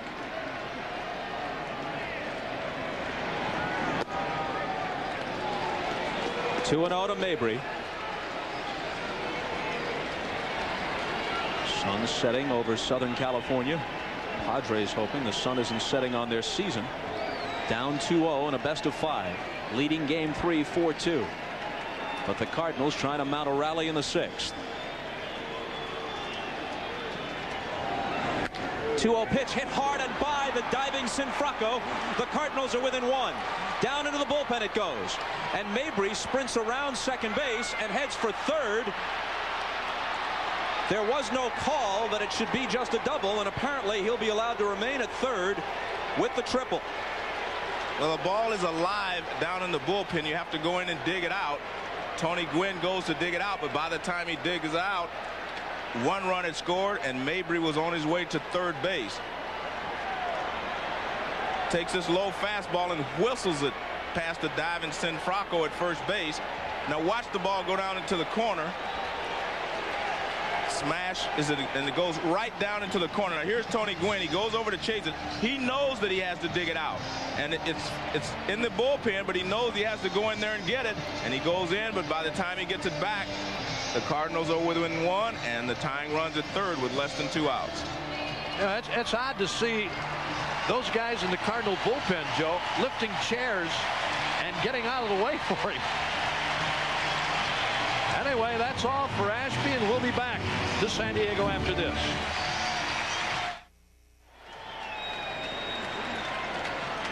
Tim Worrell in, replacing Ashby. Pagnozzi to the plate. Ball one inside. Double switch by Bruce Bochy.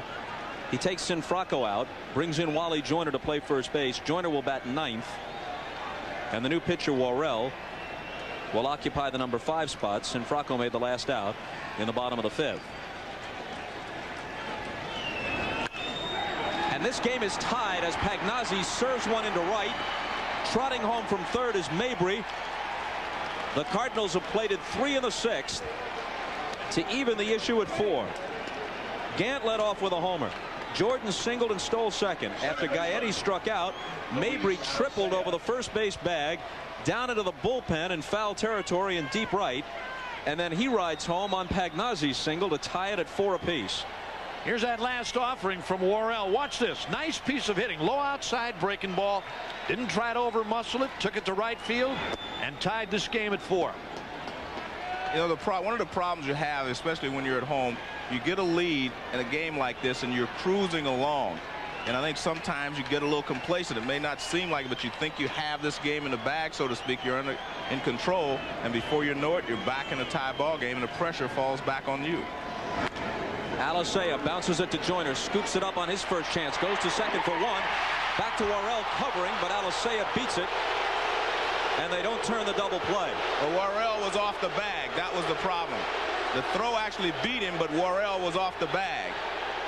Nice play here by Joyner. They make this play very well. Now watch, the first baseman does not try to get back. They make the throw to second base. Now watch. He's not on the bag. Oh, yeah, they have him beaten by plenty. Yeah, he had him beat, but he was not on the bag. Couldn't find it as he got over there trying to cover, I guess. Everything went well except for Worrell touching the bag. But the Padres worked this play very well in that they let their pitcher cover the bag. You see a lot of first basemen trying to get back, but the Padres go just the opposite. They let the pitcher get there.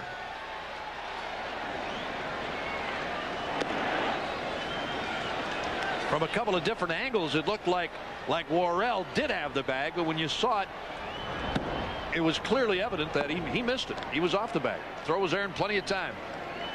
And now here's Langford, who grounded out batting for Osborne in the 5th and stayed in the game, replacing Willie McGee in center field. 3 home in the 6th, 4-4 game.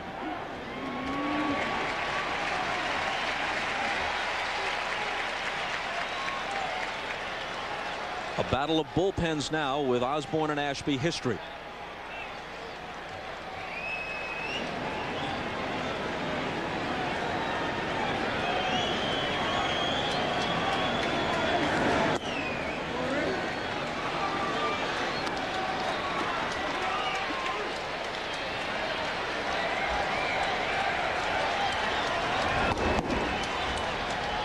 Fernando Valenzuela was up earlier, in fact in the 1st inning. Veras is the right-hander joining him.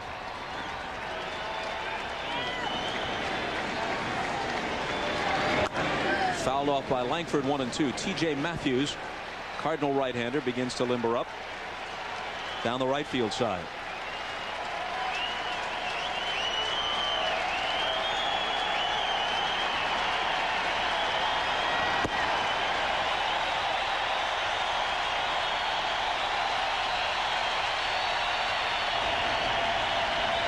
Worrell trying to get the Padres out of the 6th. It hasn't been pretty for them. Their 4-1 lead disappeared in a hurry.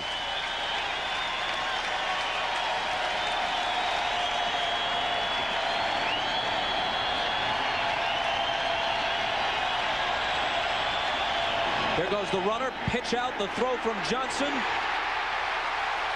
And Pagnazzi is gone. Make it Alicea gone at second base. So Alicea thrown out, but the Cardinals get 3 to tie the game. To the bottom of the 6th, Brian Johnson, Chris Gomez, and Jody Reed for the Padres, with the game now tied at 4. Mark Petkazik in relief of Donovan Osborne. A ball and a strike. Johnson has singled twice. He hit .272 with 8 home runs during the regular year.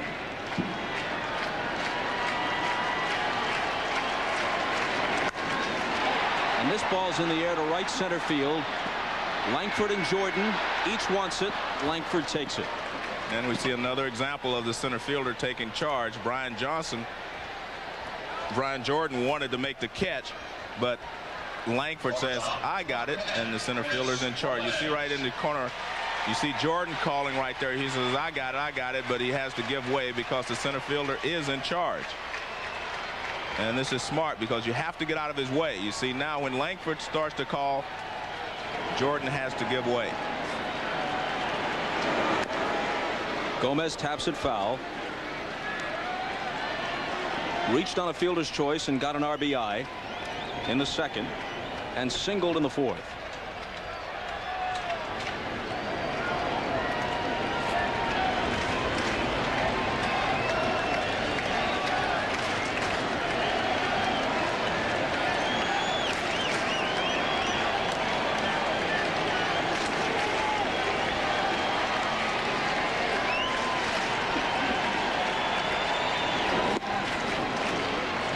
Two. Petkazik, good breaking ball down low to away on Chris Gomez. Look for a sinker inside here. It's something to bust him inside instead of off the plate. Pagnazzi's off the outside with a fastball though.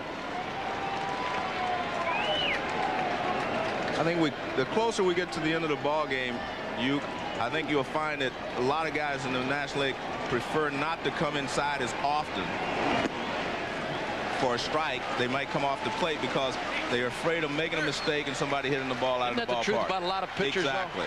They'd rather pitch you away. There's the margin for error inside is so different than it is outside. You miss outside, you get away with it. Not so often inside.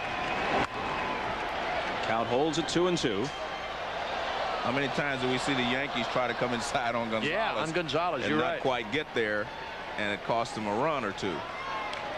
Well, despite 5 home runs by Juan Gonzalez in the 4 games, the Yankees win that series 3-1. How about the day by Bernie Williams, huh? Wow. Bouncer toward the middle. Clayton charging, throwing on the run, and that takes care of Gomez. That was interesting there. Clayton was not going to wait back and let that ball take a bad hop on him. See the smile on his face? That's what he said. Yeah, you see that right there. That's what he said. Watch him. He overcharges this ball, actually, but he's going to make sure that he gets it on that good hop rather than wait back and let that ball take an extra bounce. See, I mean, this is overcharging the ball for a ground ball. It's a routine ground ball, so he has plenty of time now. But he was not going to let that ball take an extra hop on him.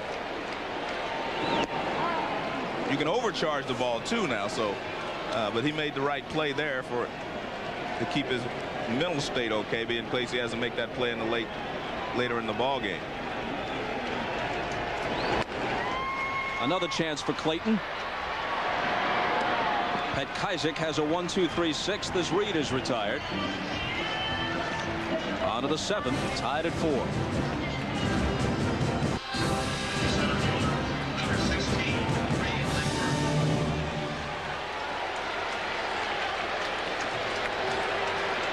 Ray Langford, who was at the plate when Luis Alicea was thrown out trying to steal, ending the Cardinals' 6th, starts it here in the 7th.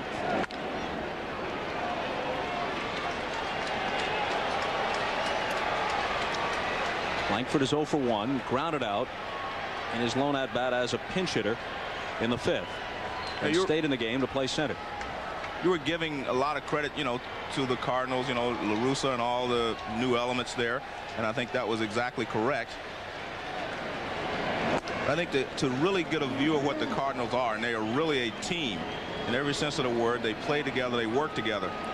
is that they really do not have anyone in the running for most valuable player in the league. All the other teams in the playoff have someone that you point to and think of him as an MVP candidate. The Cardinals do not have anyone like that. Their entire team has contributed, and they've come up a winner. I think that's what a team is all about. Started the season slowly. They were 9 or 10 games under 500 at one point. But they came together. The 1-2 pitch to Langford, high 2-2. It was a close race around Labor Day. They were neck and neck with Houston. They won some crucial games from the Astros in St. Louis, and then Houston really faded. I think the most crucial game they won on the road was the 4th game they played in Houston. Houston could have gone to a 3-game lead. They beat Houston and cut it back to a 1-game lead. Full count now to Langford. But Tony La Russa did a great job. Duncan did a great job, the pitching coach. I mean, he made Alan Ashby an 18-game winner. Bennis, I'm sorry, Andy Bennis, and he helped his brother Alan.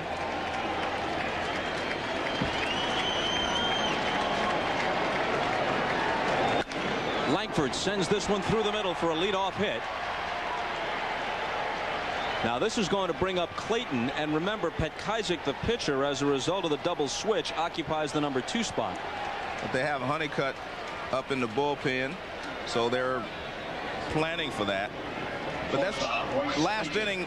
This inning was set up by the end of the last inning. They sent Alicea to try to steal second base. If he makes it, they give Langford a chance to drive him in for the go-ahead run. He was out, so now you have Langford, your leading base stealer, leading off here in the 7th inning. So now you have your leadoff hitter leading off technically. Clayton on that throw to first, showing bunt, started to square around. Worrell went to first. For the year, Langford swiped 35. He was caught 7 times.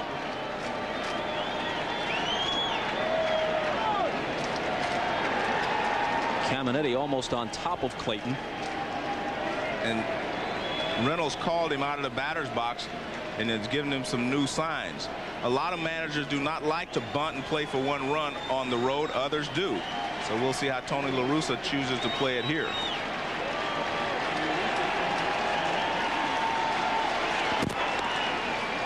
Mark Sweeney, a left-handed hitter, is in the on-deck circle. Set to bat for Petkaizik, with Honeycutt throwing in the Cardinal bullpen. And Clayton is also good enough with the bat that you can put a hit and run on, or let Langford just steal it outright. No sign of the bunt, and he takes a ball. I think he was going to originally bunt, but when they let Caminetti come in so close to him, they decided to take the bunt off.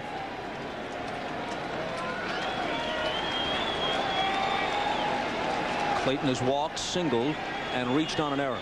1 for 2.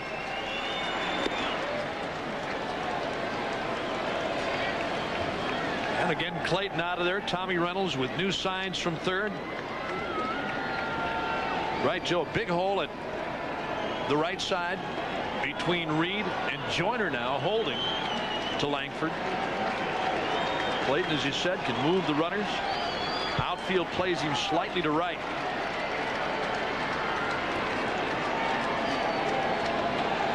I don't think Clayton is sure of the sign, so he's going to go down and talk to Reynolds and make sure.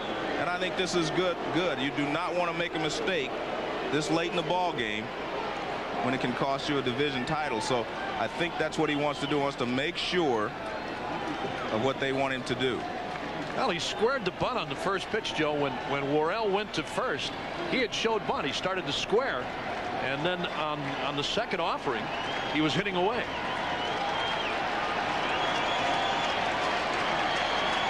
Now the 1-0 pitch. Again, he doesn't square, and it's 2-0.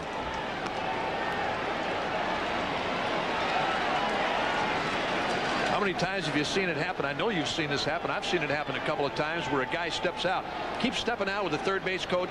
All of a sudden he says, bunt. I mean, everybody in the ballpark knows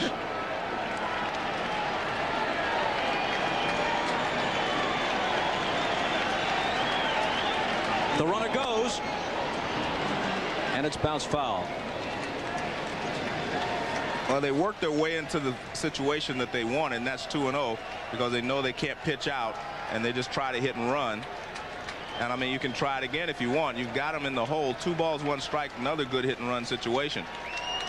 I don't think they want to let Langford just go out and outright steal the base because I think they're still afraid of his shoulder. When Alicea broke for second in the 6th inning, Bochy was thinking along with La Russa, called the pitch out, and they nailed him easily at second base. Let's see what Langford's doing here. I don't think you can pitch out 2-1. No, you can't. Not in this situation. Well, it is 3-1 on the fastball up and in.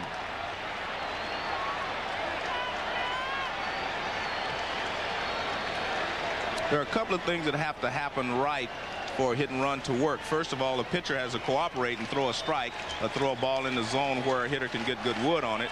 Secondly, you have to have a guy up there that you know can make contact. And third, you have to have a base runner who doesn't give away the hit and run and break too quickly. Going on the 3-1 pitch. A called strike, the throw through. No, it's ball 4. Ball 4. The call didn't come quickly enough from the plate umpire Tom Hallion to satisfy the catcher Brian Johnson, and he made his throw. You know, normally on a pitch like that, the umpire's going to give it to you right away. He'll holler strike. Here it is again. That pitch didn't look all that bad anyway, and that's why Johnson threw. He thought the pitch was a strike. 2 on here for the Cardinals.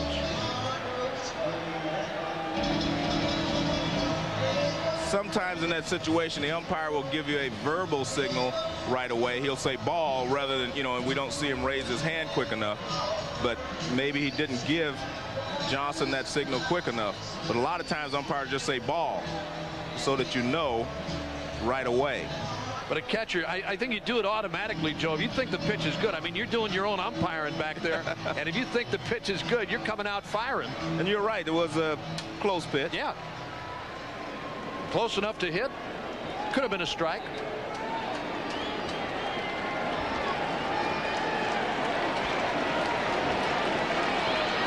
Well, a Langford single and a walk to Clayton give the Cardinals 2 on with nobody out, and Sweeney bats for Petkazik and bunts it foul.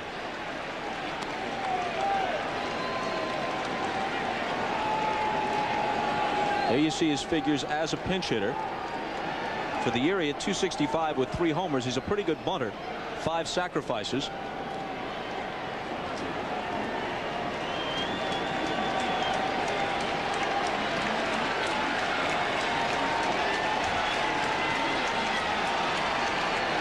Squares again, pulls back. Ball 1, 1-1.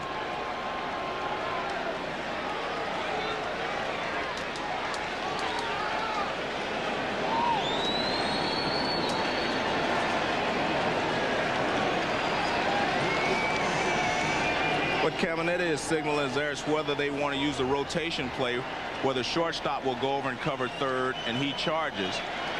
Those are the signals that come from the third baseman.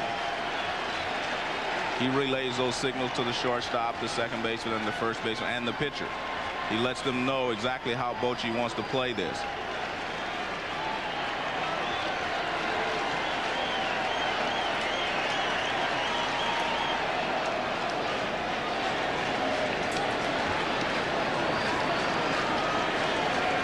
If they use the rotation play, there are a couple of ways you can defeat it. One is the shortstop takes off for third base, the runner steals the bag. The other way is you go ahead and swing the bat instead of putting the bunt down to third base. That's an ugly feeling for a shortstop when you start out for third and that runner's 2 steps in front of you. Ooh, bad feeling. The 1-1 pitch is bunted, and it's a good bunt, and they pick it up too late, and everybody's safe. Excellent bunt here by Mark Sweeney. I mean, the ball is close to the line, so not an easy play for the pitcher to come get it. Not an easy play for Johnson to go out and get it. I mean, this ball is right down the line. Look, he deadens it right down the line. I mean, that's almost a perfect bunt in this situation. And for a second, you see Johnson hoping it would roll foul, but that wasn't going to happen. That's what he did. That's exactly what he did, Bob. And as Joe called it, by the time he did pick it up, after realizing it's not going to go foul, much too late. So now the bases are loaded for Ron Gant, who's had a big night. A single, a long fly out, and a home run. Nobody out, nowhere to put him. Tied at 4, top of the 7th. The Padres hanging by a thread, down 2-0 in a best-of-5 series. They had a 4-1 lead. That slipped away in the last inning when the Cardinals scored 3. Now St. Louis threatening to take the lead.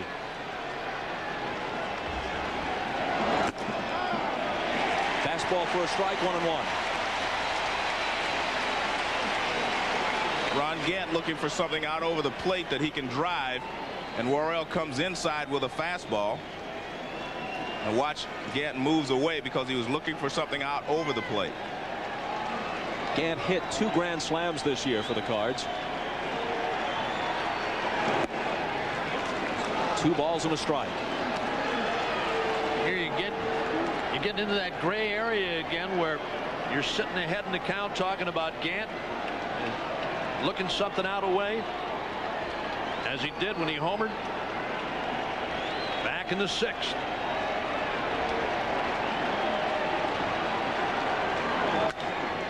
Hit to short, scooped up by Gomez, goes to Reed for 1 and on to first. It's a double play, but the Cardinals get the go-ahead run.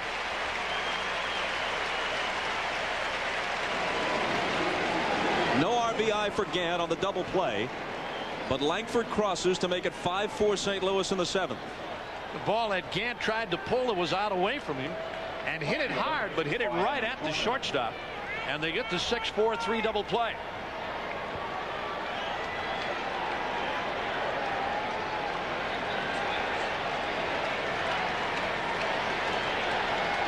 Jordan, who's 2 for 3. That's with a man at 3rd and 2 down. Strike 1.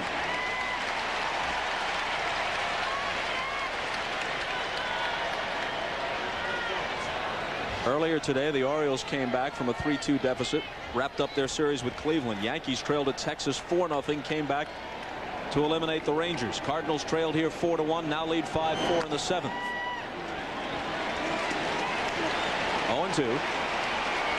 Needless to say, that run at third base is a big run because it takes a lot of things out of the hands of the Padres. They cannot bunt the tying run over now if they get a leadoff man on here in the bottom of the 7th. So if they can hold them to 1 run, they gives them a lot of options. You take away all their options if you get 2 or more runs ahead. The 0-2 pitch.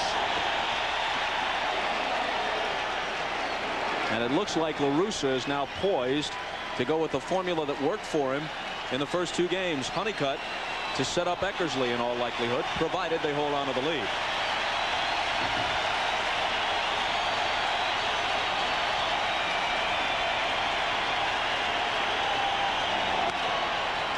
Popped up, back of the plate.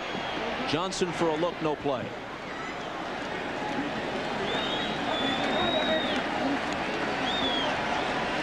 Because of an earlier double switch reflected on that lineup card for Tony La Russa, Honeycutt's first hitter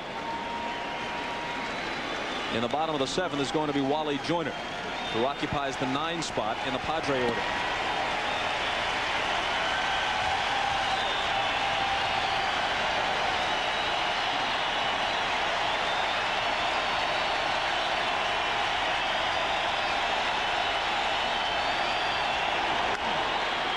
Center field, Finley with a routine chance. But the Cardinals, with 3 in the 6th and now 1 in the 7th, have come back, and they lead it 5-4. NBC's coverage of tonight's Division Series game is brought to you by Genuine Chevrolet. Rick Honeycutt, the oldest active player in the major leagues at age 42, in the bigs since 1977. Makes his 3rd appearance of this series. Very effective in a combined inning and 2/3 in the first 2 games in St. Louis. Pitched to a record of 2-1 during the regular season with an ERA of under 3 and 61 appearances. So still some life in that 42-year-old left arm, especially when used judiciously by Tony La Russa.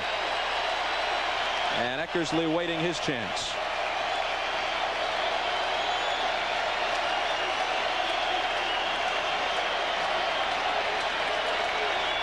Wally Joyner to the plate.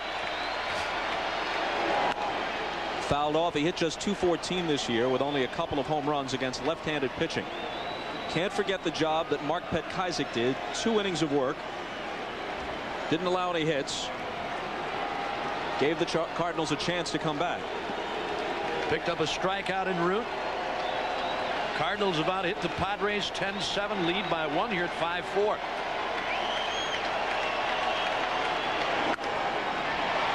Joyner lifts one into left center field. Langford calls and makes the catch.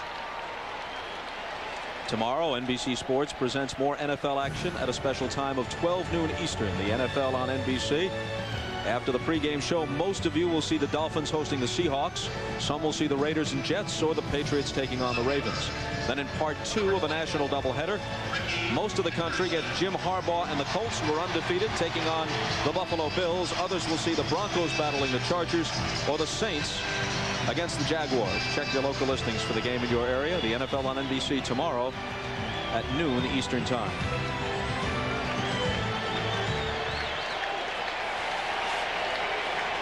Ricky Henderson 0 for 3, flied out twice and struck out. 1 out in the 7th. And ball 1 to him.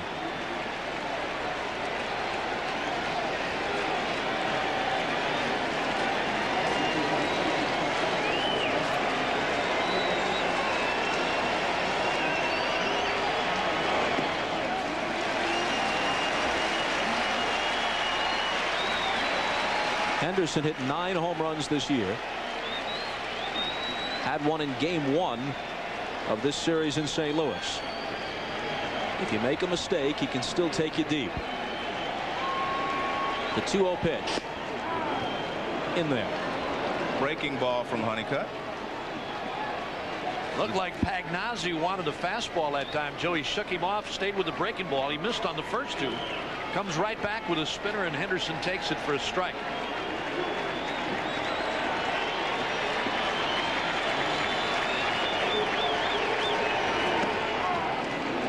Levels at 2-2. Well, this guy just stays with what he's done forever and ever. I mean, it's breaking ball, little sinker down low and away. He doesn't have the velocity he had a few years back, but he's right there. He's around there all the time.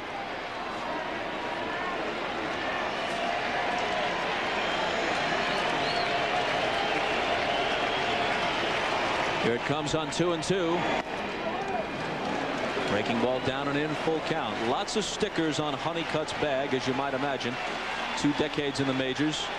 Seattle, Texas, the Dodgers, Oakland, Texas again, Oakland again. Ball, little sinker down low and away.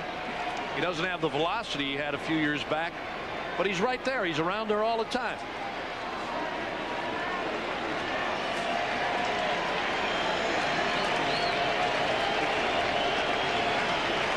Here it comes on 2-2.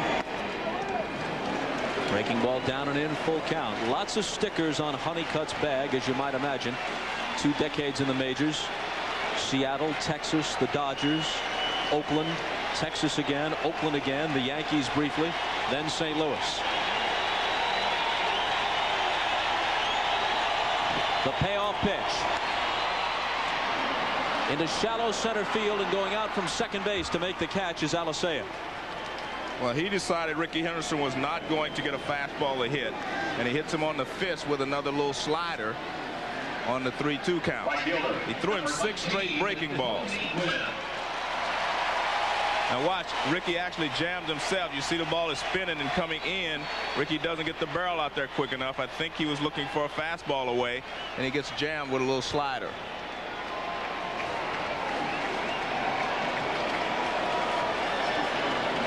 Which brings up Gwynn, who's 0 for 3.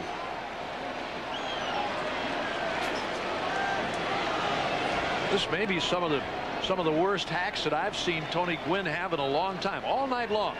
Definitely the worst I've seen him have. Yeah.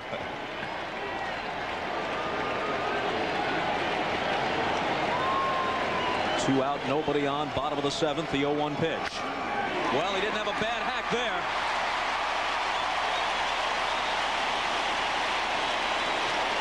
One of the few fastballs he's seen tonight. Seen a steady diet of breaking stuff, called out on strikes his last time. Here's a fastball after a curveball, and he hit it right back at Honeycutt, right back through the middle. Well, Honeycutt doesn't get the fastball in as much as he wants. See, that pitch is out over the plate. He was trying to get it in on Gwynn, didn't get it in, and Gwynn makes him pay. See Honeycutt do the smart thing too. Never mind trying to catch that ball. Get out of the way. Hey, you don't last to age 42 in the big leagues without right. figuring some things out. You got that right. Finley 0 for 3 tonight, 1 for 10 in the series. But .298 with 30 home runs for the year. Caminiti on deck.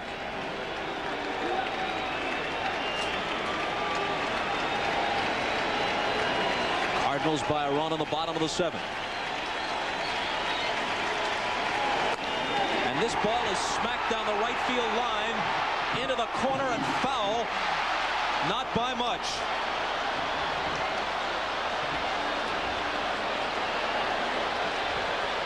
Well, he hung a breaking ball to Finley, and Finley turned on it, but he just got out in front a little too much.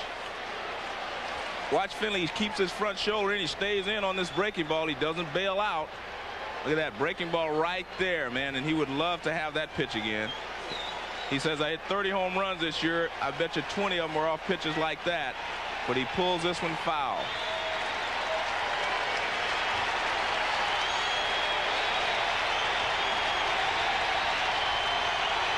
Well, they're on their feet here in San Diego.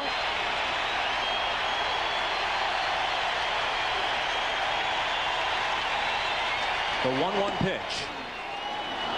Called strike 1 and 2. The Cardinal rally certainly hasn't deflated the San Diego fans. That's a veteran pitcher right there for you, Bob. He threw him a breaking ball. He hung it. He almost hits it out of the ballpark. He comes right back with another breaking ball, only he makes sure he gets it down for strike 2. Finley nearly had this place erupting with a bid for an extra base hit. Foul by just a couple of feet. Didn't appear high enough to be a home run, but it would have been a double or possibly a triple, depending on the carom, had it been fair.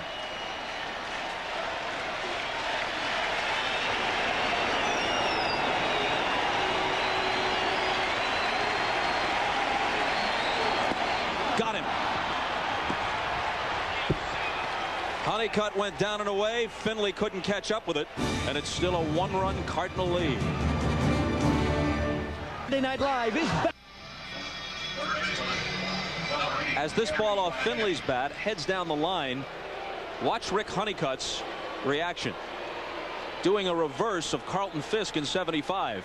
From the pitcher's perspective, he's saying go foul, just like Fisk with the body language willed that home run against the Reds to go fair. And you were there that night at Fenway Park, Joe. Don't remind me. Hey, it all turned out just fine from your perspective the next night in Game 7. But I wasn't sure at that time. Gaetti as the Cardinals look for insurance in the 8th. 2-0 the count. Fouled out into a double play and then struck out twice.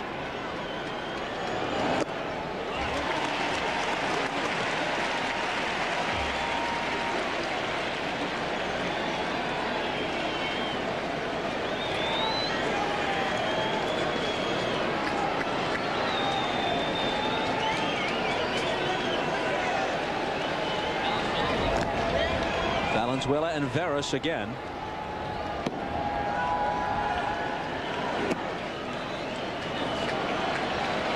And a 3-1 count to Gaetti, leading off in the Cardinal 8th.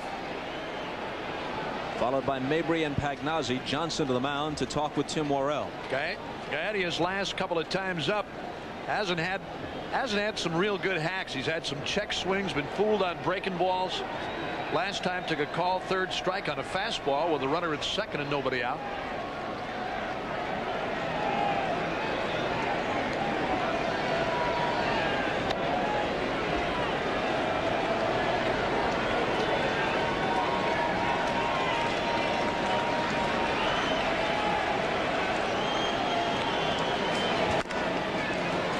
to the left side. Caminiti in front of Gomez. High throw. Joyner off the bag. Gaetti safe. A horrible night at third base for Ken Caminiti. Well, you're right. I mean, this is a routine play. He makes the throw on the run.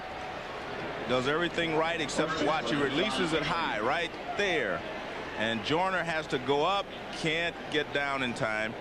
Good hustle there by Gaetti, too. And he seems like he may have injured himself when he hits the bag. Let's take a look here. Comes up lame right there. Yeah. Comes up a little lame at first base.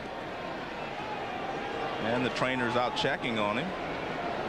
That happens a lot of times when a guy is really pounding for the bag and stretches out, Joe, that final step, and you hit on your heel. It bruises your heel.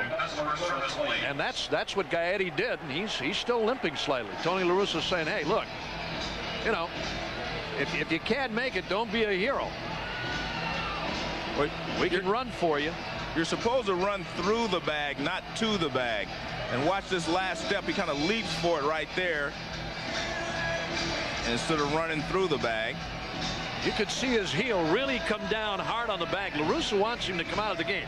Here it is again. Watch his heel right there. Hits first on the bag, and it hurts. It stings. We've all done it from time to time.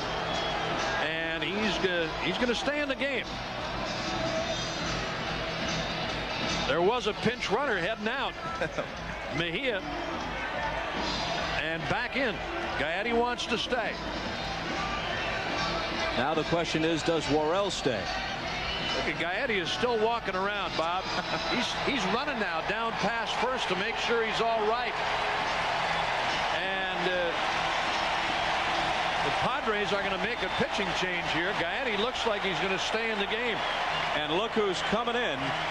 Fernando from the bullpen. We'll be back. Office of the Commissioner of Baseball, and may not be reproduced or retransmitted in any form without express written consent. Welcome back to San Diego with the pitching change in Fernando Valenzuela. Gary Gaetti came out. They taped his right ankle. He cannot continue. He's been replaced by Miguel Mejia running at first base. Bob?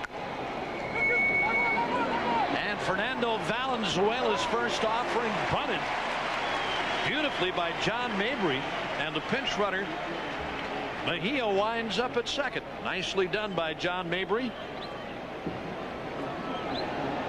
We've seen a lot of people be able to bunt in this postseason. The better teams know how to play to win, and they're able to get the sacrifices down. A lot of times during the season they cannot get the bunts down, but we've seen the entire series where people have bunted well and got the job done. So now Pagnazzi steps in with Mejia the pinch runner at second. One out in the eighth. Cardinals trying to add to a 5-4 lead. Valenzuela wheels but doesn't throw.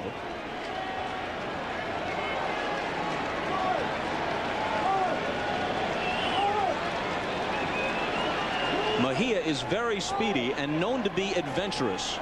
He has done some unusual things on the paths this year.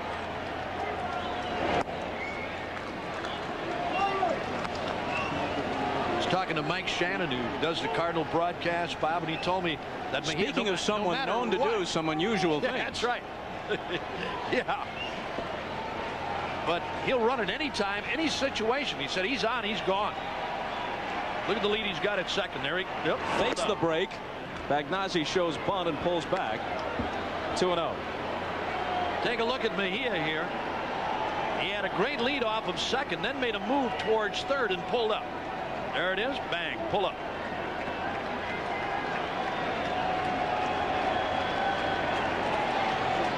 Pagnazzi singled to right to tie the game his last time up. That was in the sixth. Even did at 4. The Cardinals took the lead an inning later. The run actually scoring when Ron Gant grounded into a bases loaded double play.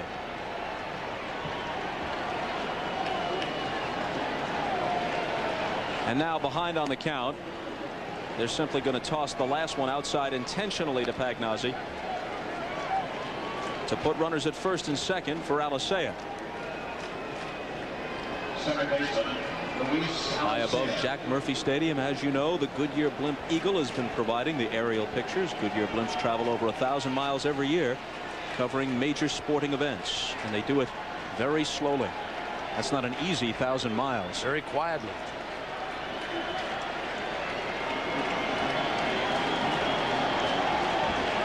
Up there in the darkness, peering down on Jack Murphy Stadium. Alicea, the switch hitter, turns around to the right side against Valenzuela. This time they do throw, and Mejia skips back.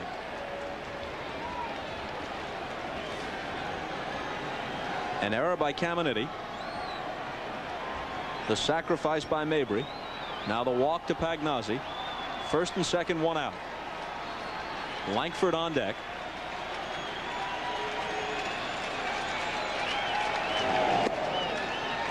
And a ball to Alicea, who's 0 for 3. Struck out twice. Grounded into a force play and then was caught stealing. 5 in a row now. Valenzuela, including that free ride. Ball 4 issue to Pagnozzi. 5 in a row now he's missed out.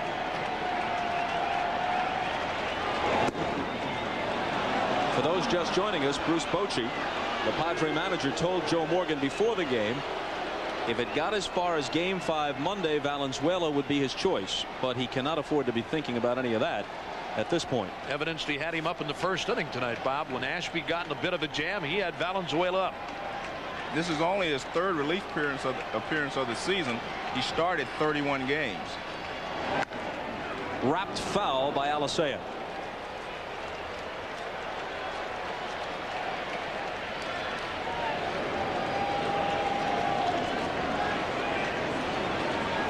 Valenzuela's age has always been something of a subject of debate. According to the Padre guide, he turns 36 on November 1st. Looks 36 to me.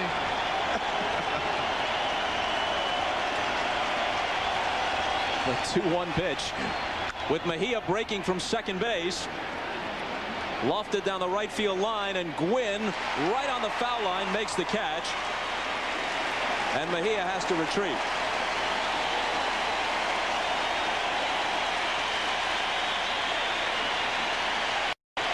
Well, Mejia was trying to get a break the entire at bat for Alicea, and he finally gets a good jump. But it's a fly ball to right field, so he has to return to second base. The runner behind him, Pagnozzi, the catcher, was not moving. Well, that was pretty smart, because I think if there would not have been a fly ball, they would have thrown to second base had Pagnozzi been going.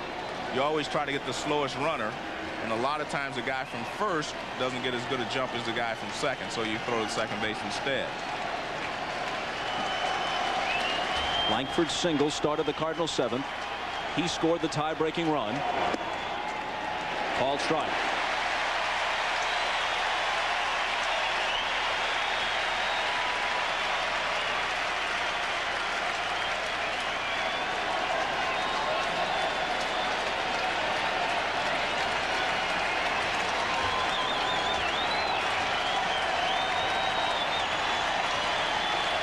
Valenzuela trying to keep it a one-run game here in the top of the 8th. Misses down and away. Talked about Rick Honeycutt before, being that kind of a pitcher who's not going to give in you. Breaking ball, breaking ball, breaking ball. He threw 6 in a row. This guy's done the same thing year in and year out, year in and year out. You go up against this guy, you know as a right-hander what you're going to get. Left-handed batter, he's going to work you the same way all the time and be successful. The 1-1 pitch, swing and a miss. Valenzuela is the only Padre pitcher with postseason experience of any kind. He was 5-1 in 8 playoff starts with the Dodgers in the 80s. Here's that last pitch going away. You might as well make up your mind that you're going to have to hit a ball the other way. He's going to keep working you that way. If he does anything inside, it's normally to move you back or off the inside part.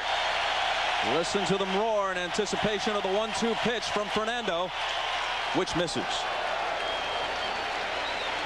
Well, Fernando has always been a crafty left-hander from the time he came to the big leagues in 1980 when he was 19 years old. He's always thrown a cut fastball, screwball, curveball, change of speeds. He does a lot of different things to a hitter.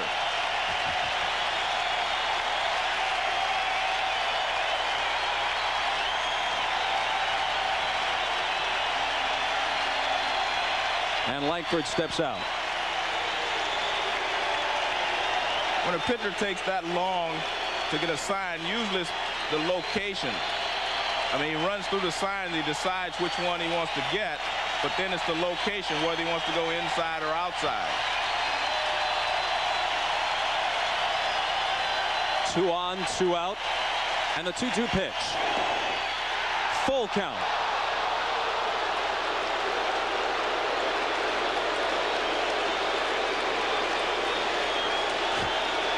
Bruce Bochy perhaps saying there must be an easier way to make a living. La Russa, who's been here many times over many years. Mejia will take off from second. Pagnazzi from first.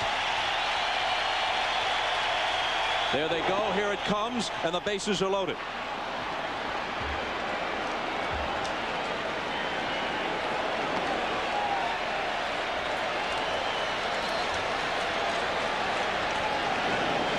Fernando is finished. Veras is coming in from the pen.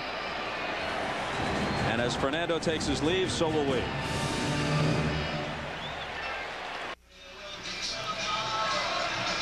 Fernando Valenzuela, who has had a number of fine moments this year for the Padres. Not terribly pleased. You're with right. What he turned in here in the 8th. But I don't think he's pleased with the fact that they took him out, because he was being careful, he felt, with Langford at the plate. So Dario Veras comes in, rookie from the Dominican Republic. 3-1 in 23 games this year with an ERA of 2.79. He faces Royce Clayton with the bases loaded and 2 out.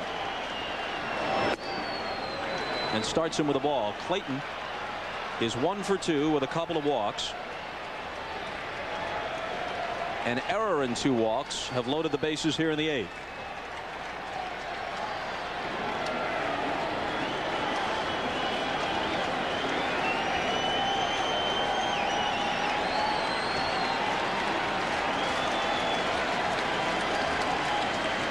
One-0 pitch.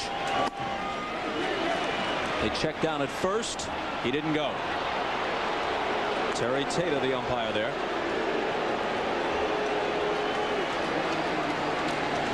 Here's that last fastball from Veras, and the check by Clayton, and he did. Good call.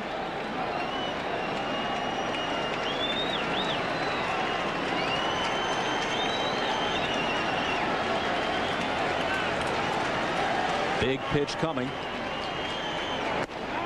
In there. With Clayton appearing to be taking all the way. Which is surprising, because 2-0 with the bases loaded, you're probably not going to get a better pitch to hit than that. And with 2 outs, Joe, I mean, there's nothing to do here but go to ripping.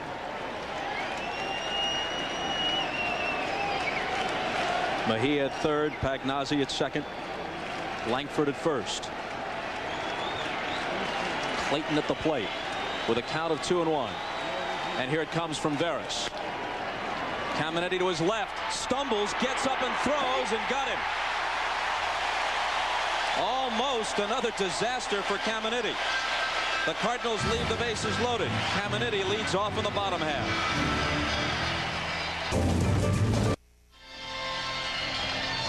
Joe, watch how Caminetti plays this ball, backing up as the pitch comes to Clayton. And he stumbles just a little bit, it looks like, but then he purposely slides to his knees to get an angle on the ball, I guess, to play it. Well, I think when he slides, he tries to keep his eyes on the ball. When he stays down, he's trying to keep his eyes right there on the level of the ball. Now he knows that if he catches it, he's got a strong enough arm that he can throw Clayton out, and he does a good job of it. And there's Dario Veras giving him a handshake for a good job well done. And now Caminiti to the plate for what could be the final at-bat of what could be an MVP season.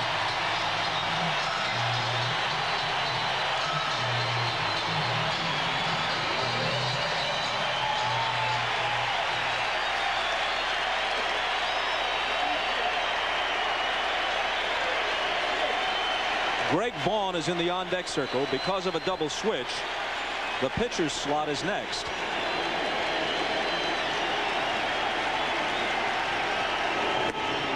Honeycutt with a called strike to Caminiti. He's thrown 1 or 2 fastballs since he's been on in this game. Everything else has been a breaking ball.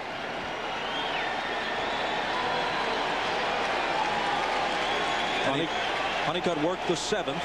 Gave up a single to Gwynn, but nothing else. Trying to set the stage for Eckersley. And here's one hit in the air to dead center. Back goes Langford, back to the fence. This game is tied.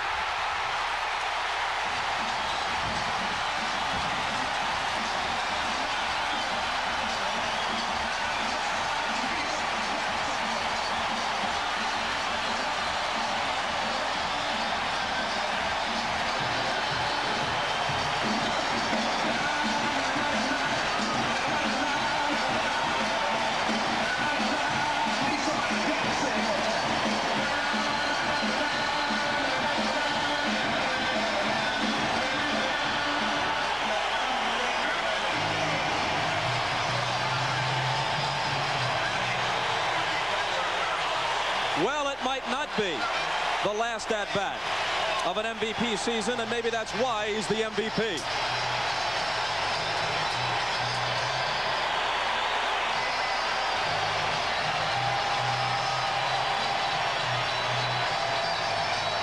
He hit 40 for the regular year, 2 now tonight, 3 in the series, even at 5 in the 8th. Well, a breaking ball that time from Honeycutt that hung up and out over the plate, and Caminiti jumped all over it. There's the Padre dugout. Yep, back to even, tied at 5.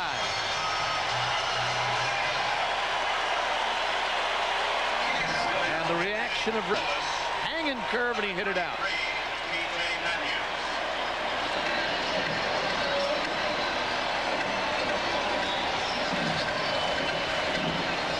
Well, they were hoping Honeycutt could get them to Eckersley and the 9th. But now with the game tied in the 8th and still nobody out, it's T.J. Matthews.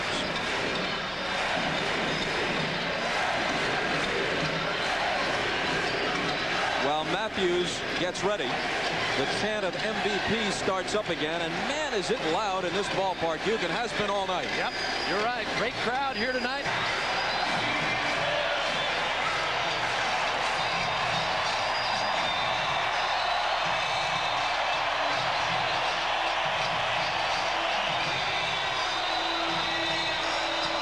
Well, if it's to end here for the Padres, they and their fans will not go quietly. A great crowd here tonight. We got here early this afternoon. The parks were jammed, the tailgate going on. They were ready tonight. The Padres right back in it, trying to get a win here.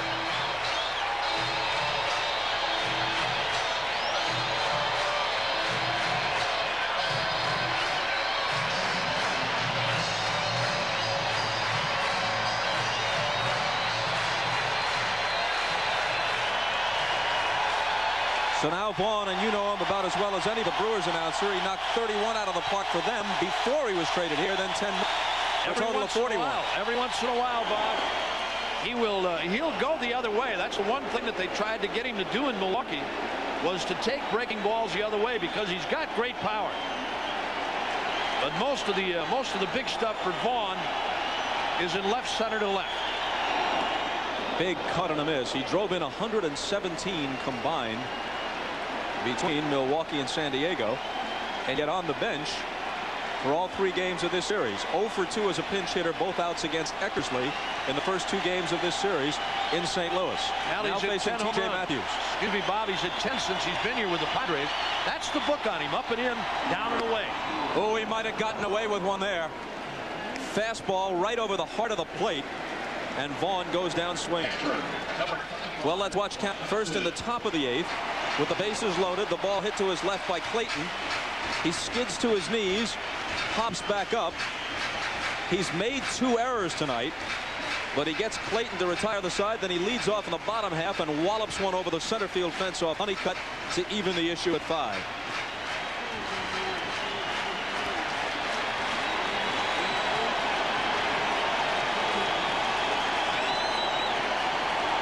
Brian Johnson, a liner into left toward the gap. Does it get between them? It does. His 3rd hit of the night. Extra bases. In with a 1-out double.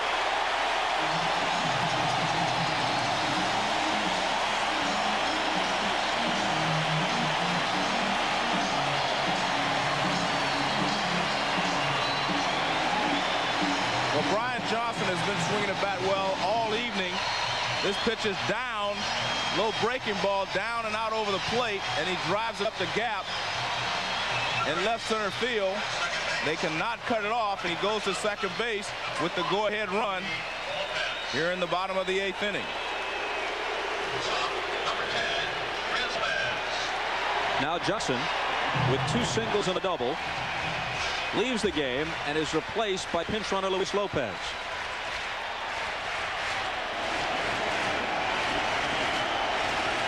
Here's Gomez, who's 1 for 3.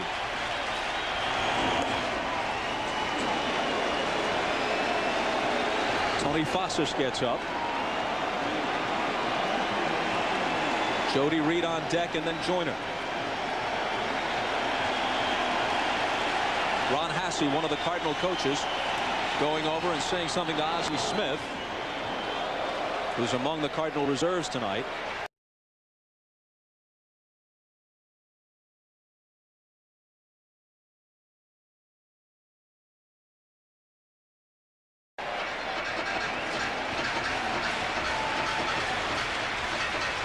T.J. Matthews, another Cardinal right-hander with a very, very good fastball. Saw Gomez on that last one about a click and a half late.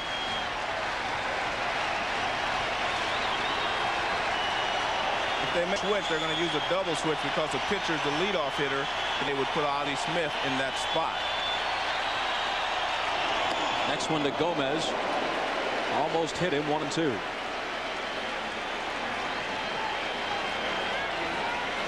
When a pitcher drops down and he releases it, see that ball chases Gomez, just tails way back in.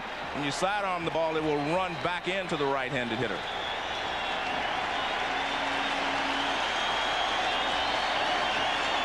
Matthews 1-2 pitch, struck him out. Gomez leaves in disgust. Second strikeout for Matthews, who got Vaughn, the first hitter he faced. Then Johnson doubled before Gomez fans. And now it's up to Reed to try to snap the tie here in the last of the 8th.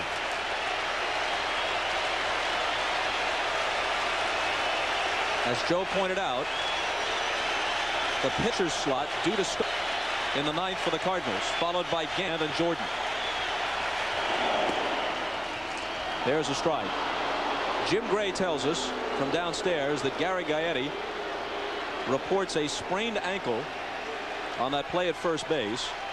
He wanted to stay in, but eventually Tony La Russa took him out for the pinch runner Mejia. Gaetti has now left the bench, gone to the clubhouse, feels that if there is a game tomorrow, it's unlikely that he could play. Feels that if the Cardinals make it to the LCS, which starts Wednesday in Atlanta, he'd be 100%.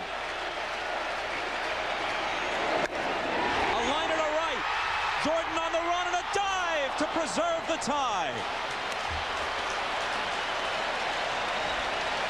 I would say that this is a pretty good ball game. We go to the 9th.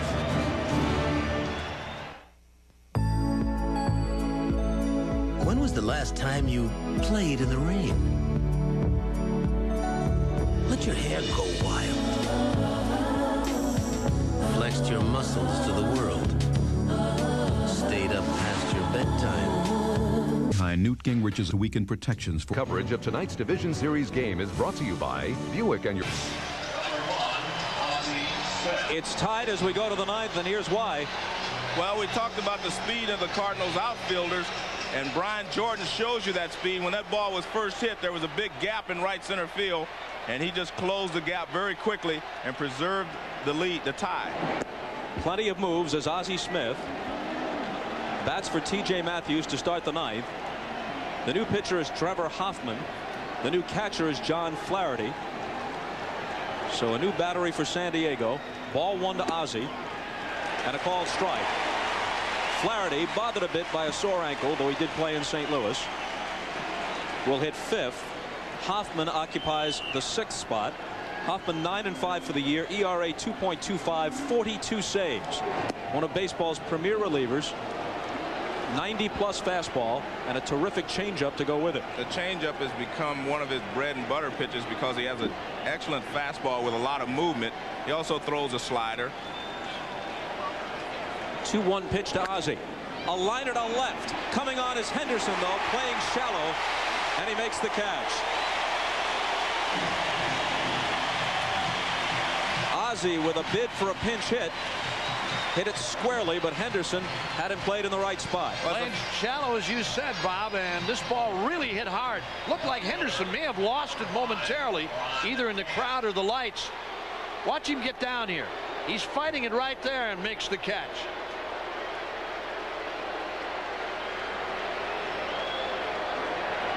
And now again, taking ball one, singled.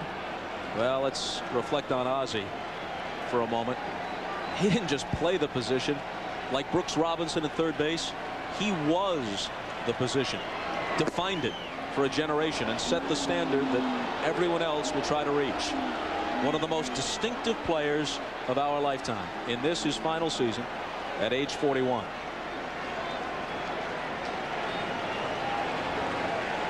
The 2-0 pitch coming to Gant. Fouled back. He's singled, fly to deep center, homered, and then grounded into a double play with the bases loaded, which wasn't what he had in mind. He didn't get the RBI, but what was then the go-ahead run did score on that play. It made it 5-4 at the time. Caminiti's homer in the bottom of the eighth has tied it. We're in the ninth, and Hoffman falls behind 3-1 with Brian Jordan next. Well, he challenged him with a 2-0 fastball. Gant had a great cut. He just missed it, so he did not want to come back with another fastball, so throwing two in a row. He just about has to challenge him right here. Check down at first. Strike two. Well, he throws the high fastball. This is up and out of the strike zone.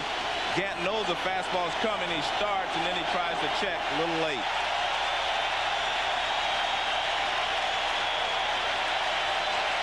And here's the payoff pitch, and Gant is aboard with one out.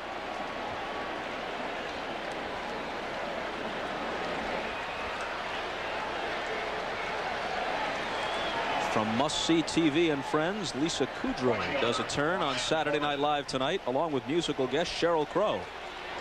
Sounds like a good show, which may or may not get on the air on time on the East Coast, depending upon whether or not we play extra innings here.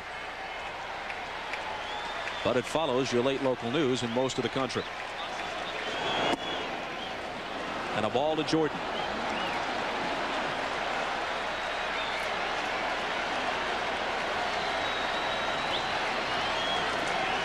Gant at first will run occasionally. 13 steals, caught 4 times.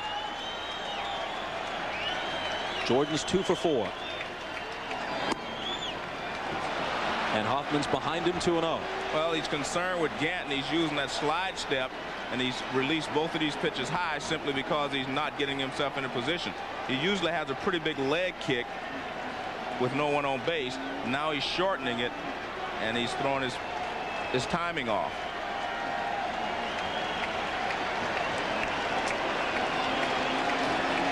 Mike Gallego is on deck. Foul back toward us, 2-1. A lot of pitchers who have big leg kicks, they go to the slide step. Watch, he doesn't pick his leg up very high, and he releases the ball to the plate a lot quicker. Otherwise, they have the high leg kick. You give the runner at first base plenty of time to run.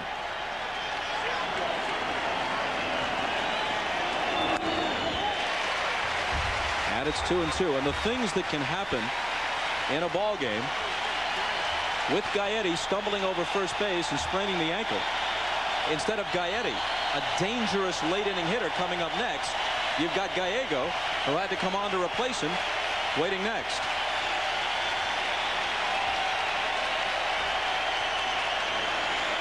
Two. Full count. Now Gaetti tried to stay in the game. They taped him, tried to keep him in there, but he couldn't go.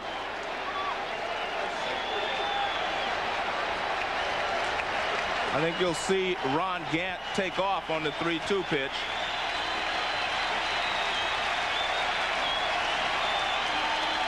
He goes, and the 3-2 pitch is lofted foul.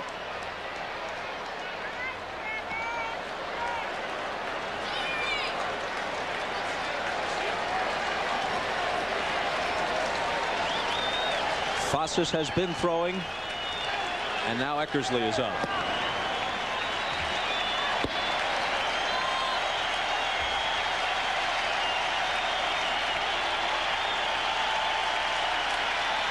One out, one on. The runner goes on the 3-2 pitch, and here's a drive to left. Ricky Henderson back all the way to the fence. It's carrying, and it's gone.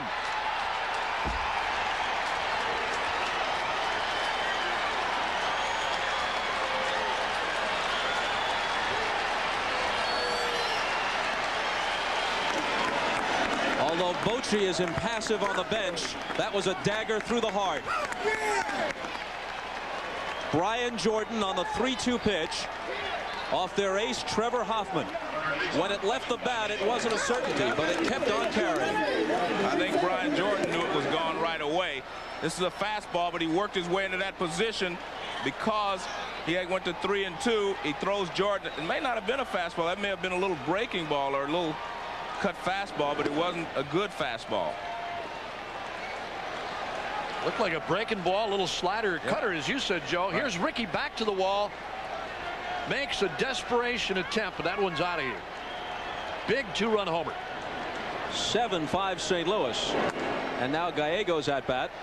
Doesn't have nearly the importance.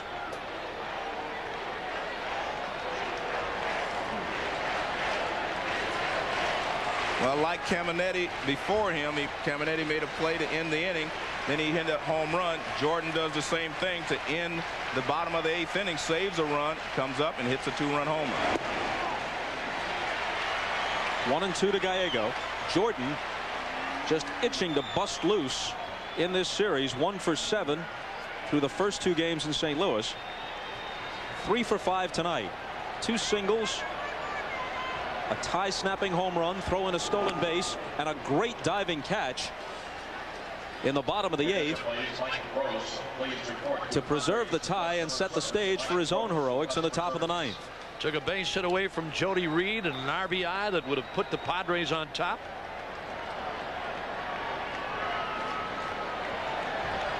Man, what a game. This beautiful game.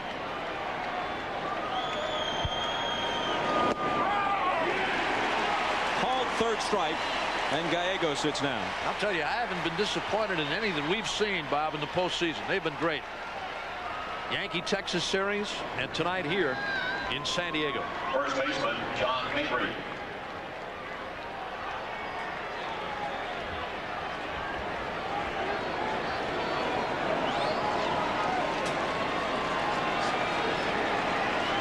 Now it's Mabry. 2 for 3, a single, a triple, plus a sacrifice, and there's his 3rd hit of the night as he lines it over the leaping Joyner. Gwynn gets it back in.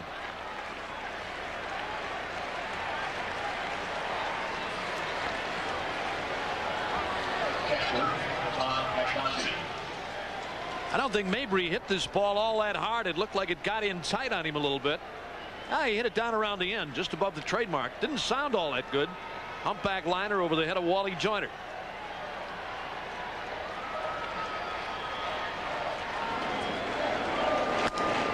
And now Pagnozzi sends one toward the middle, and that creeps through for a base hit.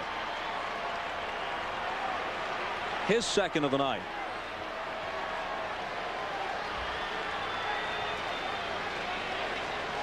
The inning began against Hoffman, who hasn't failed too often this year, with Ozzie Smith lining out as a pinch hitter. Gant walked, and then Jordan, after fouling off a 3-2 pitch, took another 3-2 offering over the fence and left to make it 7-5 St. Louis. After Gallego fanned, Mabry and Pagnozzi followed with singles. Blair gets up.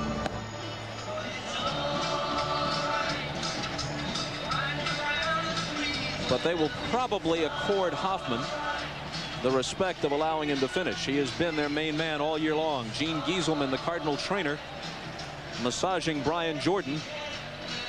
Hard to tell whether Brian is hurting a little bit or whether he just deserves a little attention after what he's done tonight.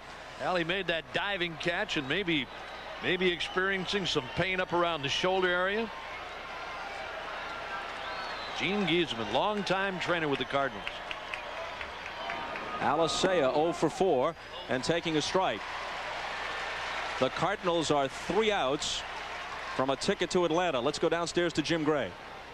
All right, right now, Bob, Brian Jordan is getting his left neck worked on in that great catch in the 8th inning. He sprained his left neck and the top of his left shoulder.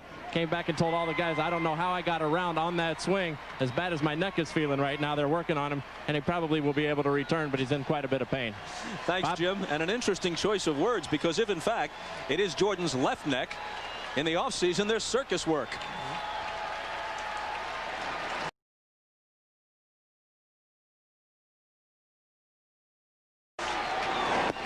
Outside to Alicea. 1-2. Left side, obviously. We know what Jim meant. We know, and we appreciate the report. Sometimes when you injure a muscle in your body, it stays warm, so it allows you to go ahead and swing. So that even though he may be hurt, it obviously it didn't affect his swing.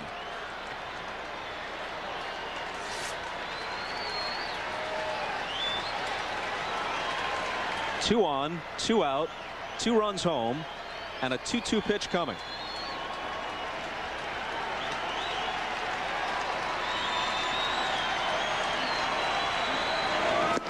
Hoffman ends the inning, but much too late. Eckersley will come out of the bullpen to face Joyner, Henderson, and Gwynn in the 9th. The Cardinals 3 outs from the LCS.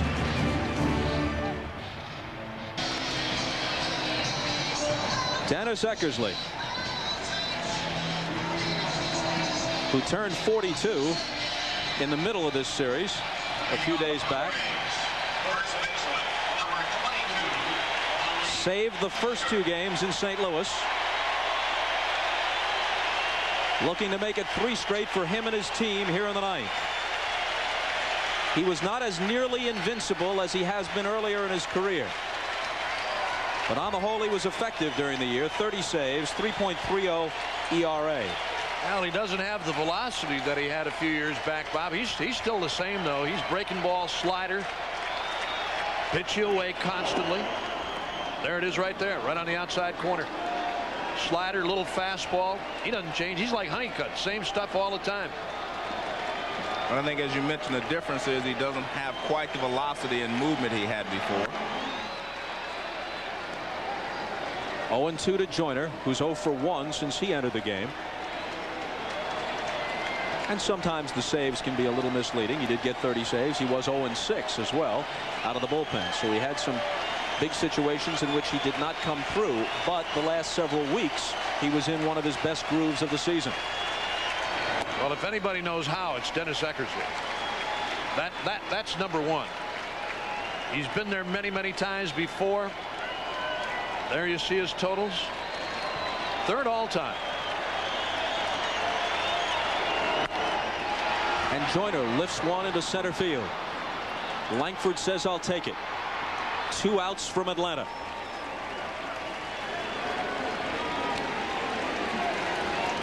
The NLCS begins at Fulton County Stadium this postseason, the last go-round for Major League Baseball in that park before they move into what had been the Olympic Stadium next year.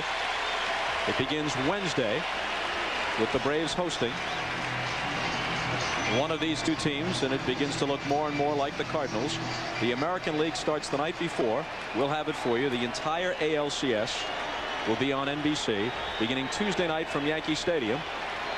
The Yankees had to hold the Orioles off in the East. Now they'll have to contend with them a second time in the LCS.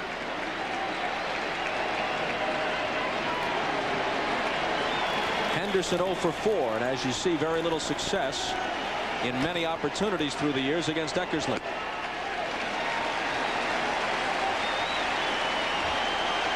They were teammates in Oakland, but there were stretches when Ricky was with the Yanks, stretches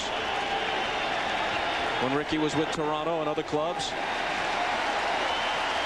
and then of course this year with Eckersley back in the National League. 3-0.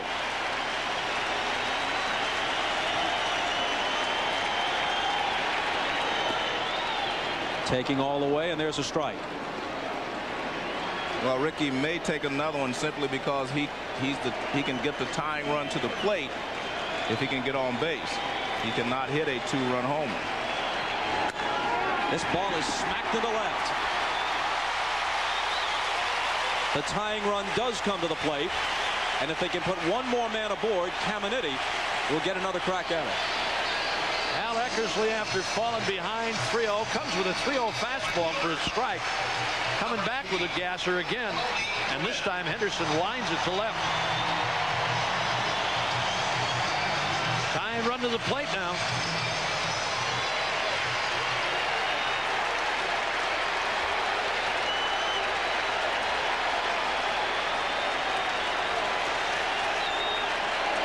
They don't hold him, and Henderson just trots to second base. And a lot of people say why. Well, I think it's a smart play because it keeps him out of the double play. If Tony Gwynn were to hit a one-hopper to one of the infielders, they would have been able to double him up. And Gwynn hits into a lot of double plays. Well, he also cuts that hole between first and second, Joe, with the first baseman now playing off the bag. Talking about Mabry instead of holding Henderson. Well, he wasn't going to hold him with a 2-run lead anyway, so they were playing. I think it's, like I said, I think it's a good play.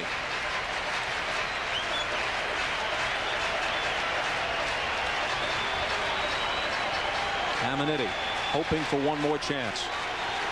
2 homers already tonight. Gwynn hit just 3 homers for the year in the course of batting .353. A liner caught by Clayton. Can Henderson get back? He cannot. But just a minute.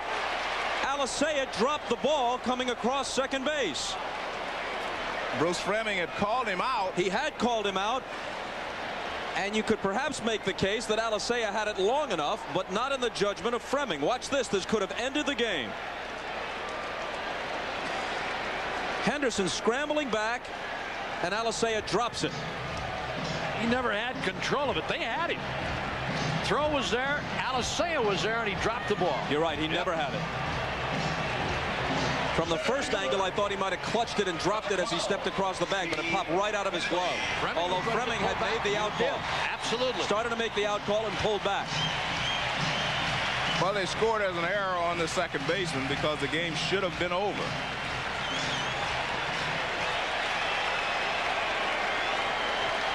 Caminiti to the on-deck circle. Finley to the plate. He's 0 for 4. Hits it to center. Langford is there. And the Cardinals have swept the division series. And they're headed to Atlanta for the LCS on Wednesday.